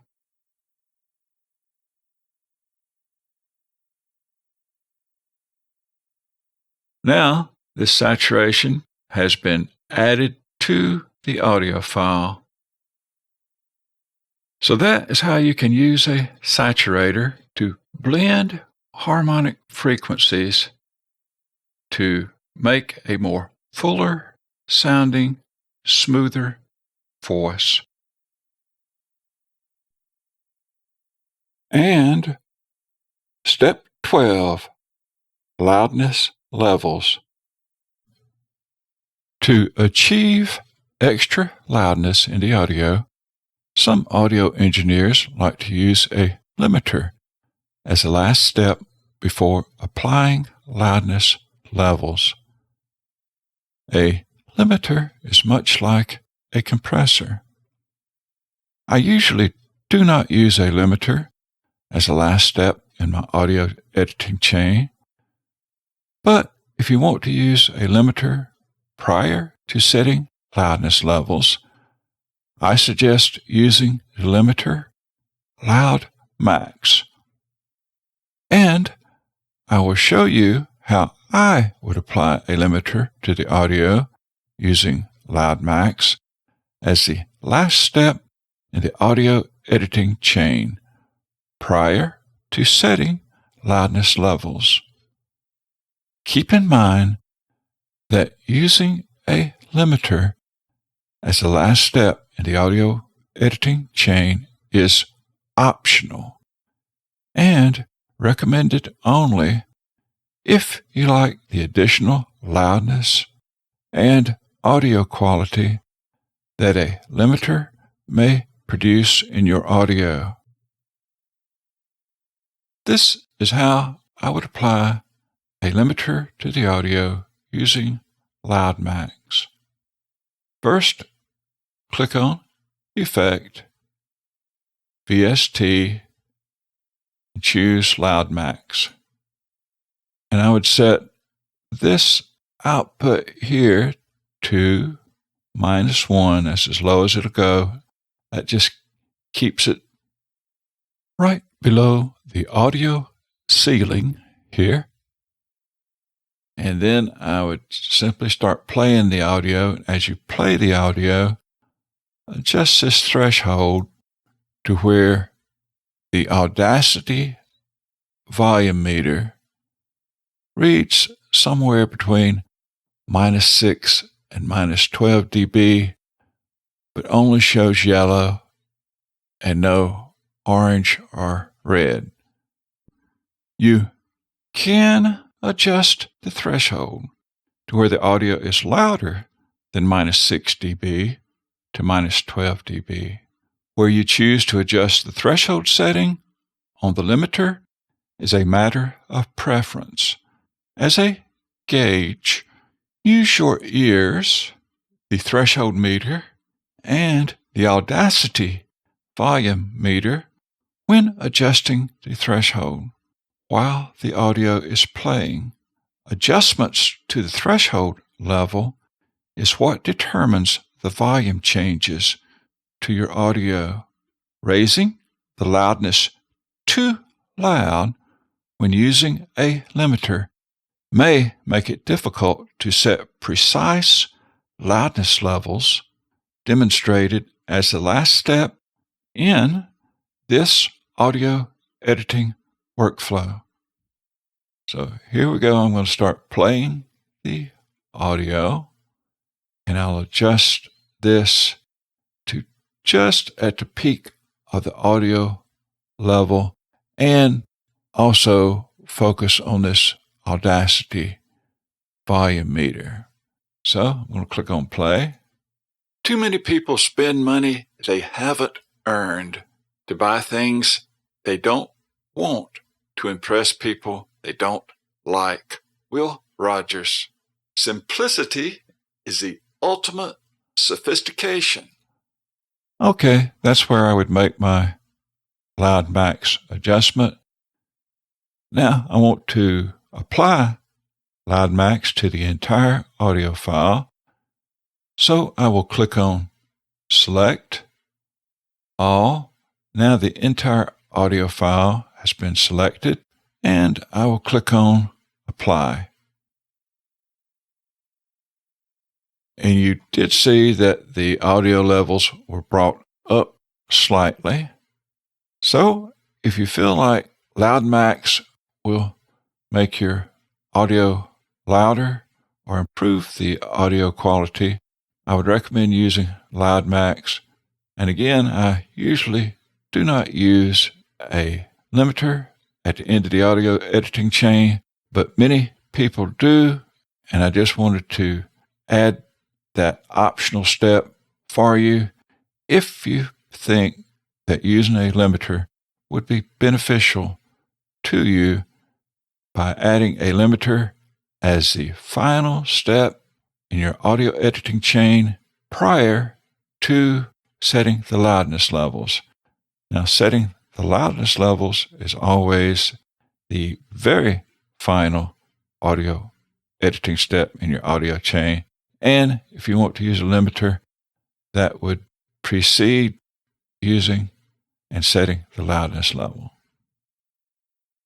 Achieving correct loudness standards that vary from different online platforms such as YouTube for videos and Apple Podcast for podcast is an important part of your audio editing chain. Setting the loudness of your audio will be the very last step in your audio editing workflow.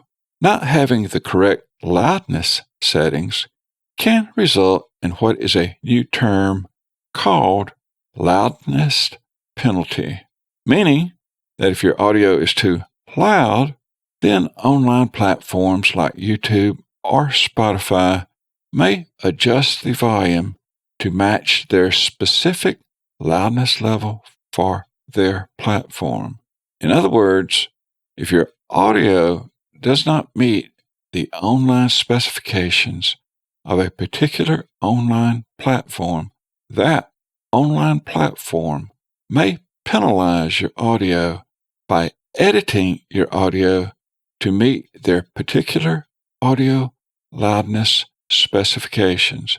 It is best that your audio not be further modified by online platforms, as modification of the audio in your video or podcast may negatively affect the audio quality.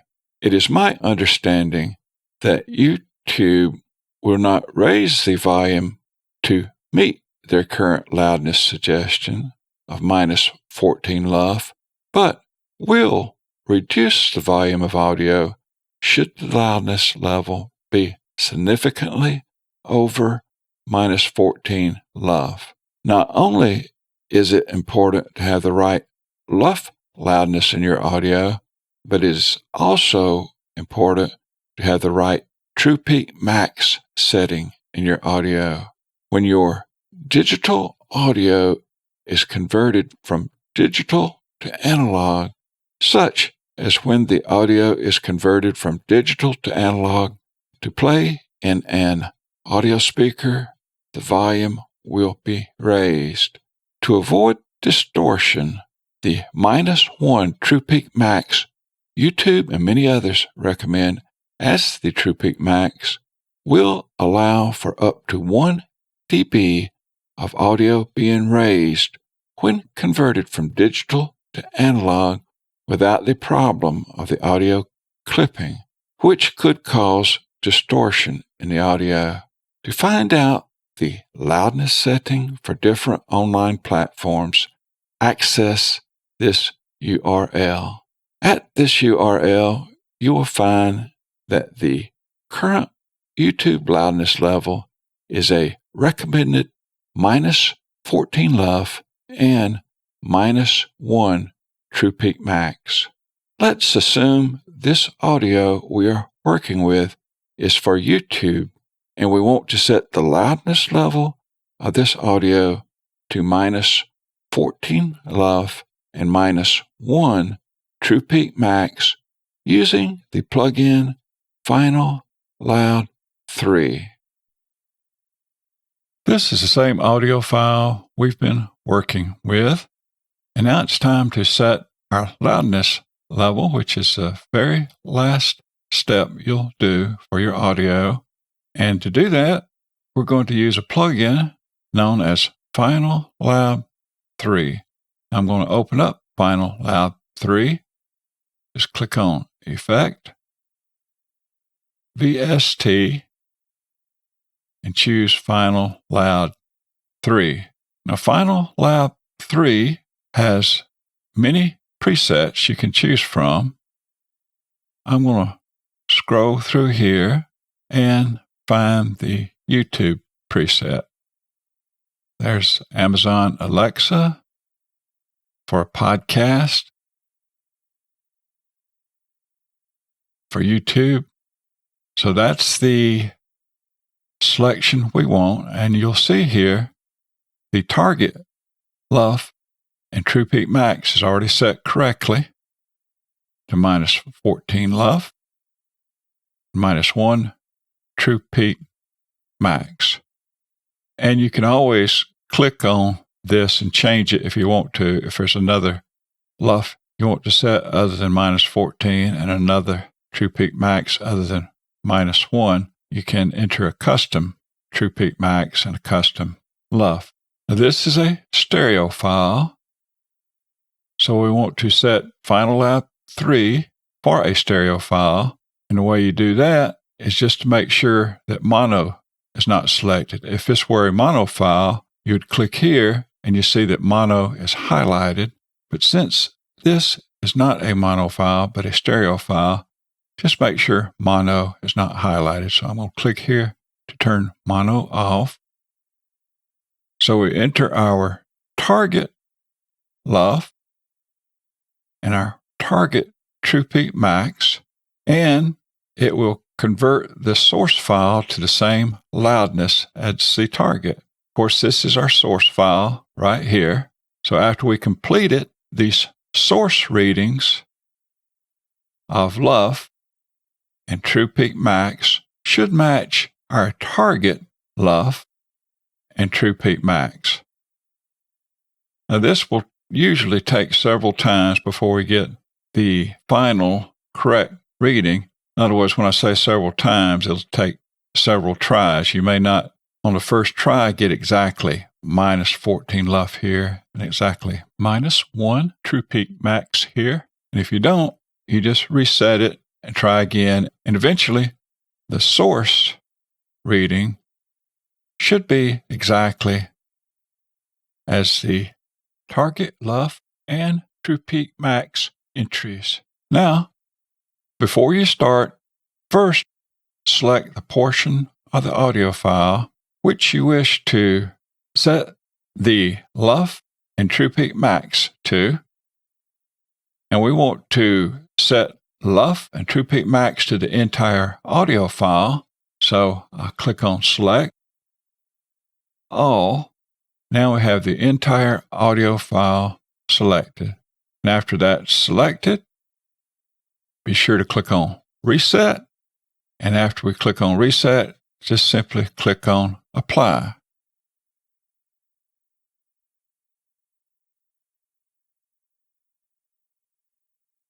Now, if this first try doesn't work, we'll just reset it and keep going, and I'll show you how you do that. So as you can clearly see, our first try, we did not reach minus 14 LUF here, and we did not reach minus 1 True Peak Max here. So to reset, you click on this button right here. So I'm going to left click. And again, for the second time, click on Apply. So now we're getting closer in our source to what we have set here in our target.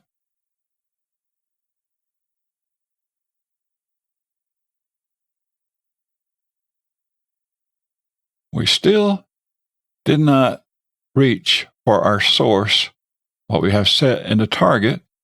So now we're going to do the third try. And again, we click right here to reset. And for the third time, click on Apply.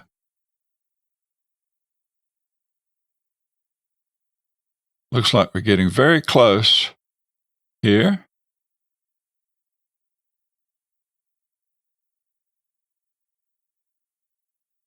Okay, it took 3 tries, but now our source file is exactly the same as what we entered as the LUF and the True Peak Max.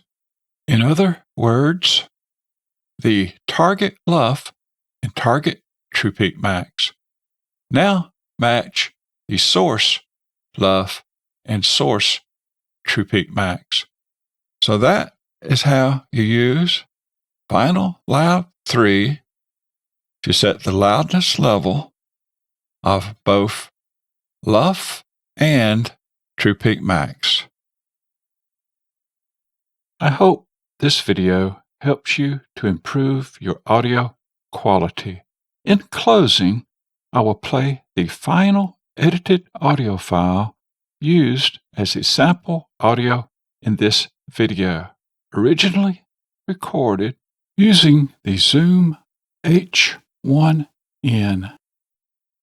Too many people spend money they haven't earned to buy things they don't want to impress people they don't like. Will Rogers.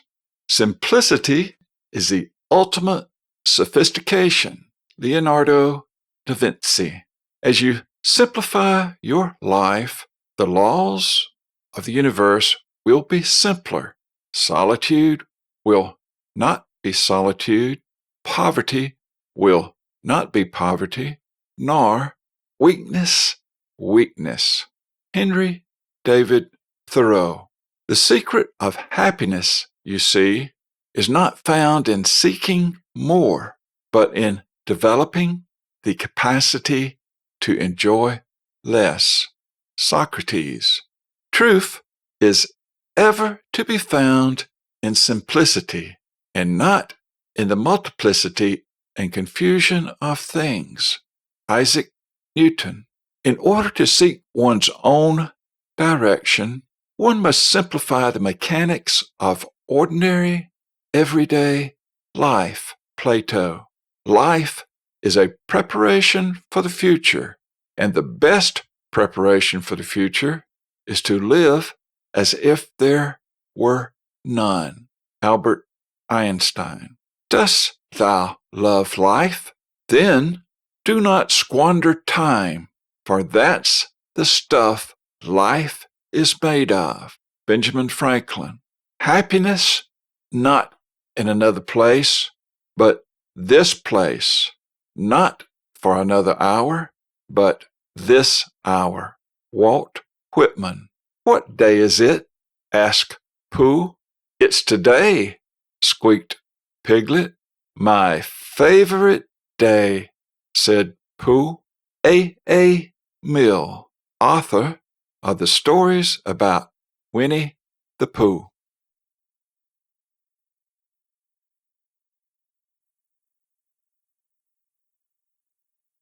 Please visit our website, opportuno.org, for more items that may be of interest to you. Thanks for watching.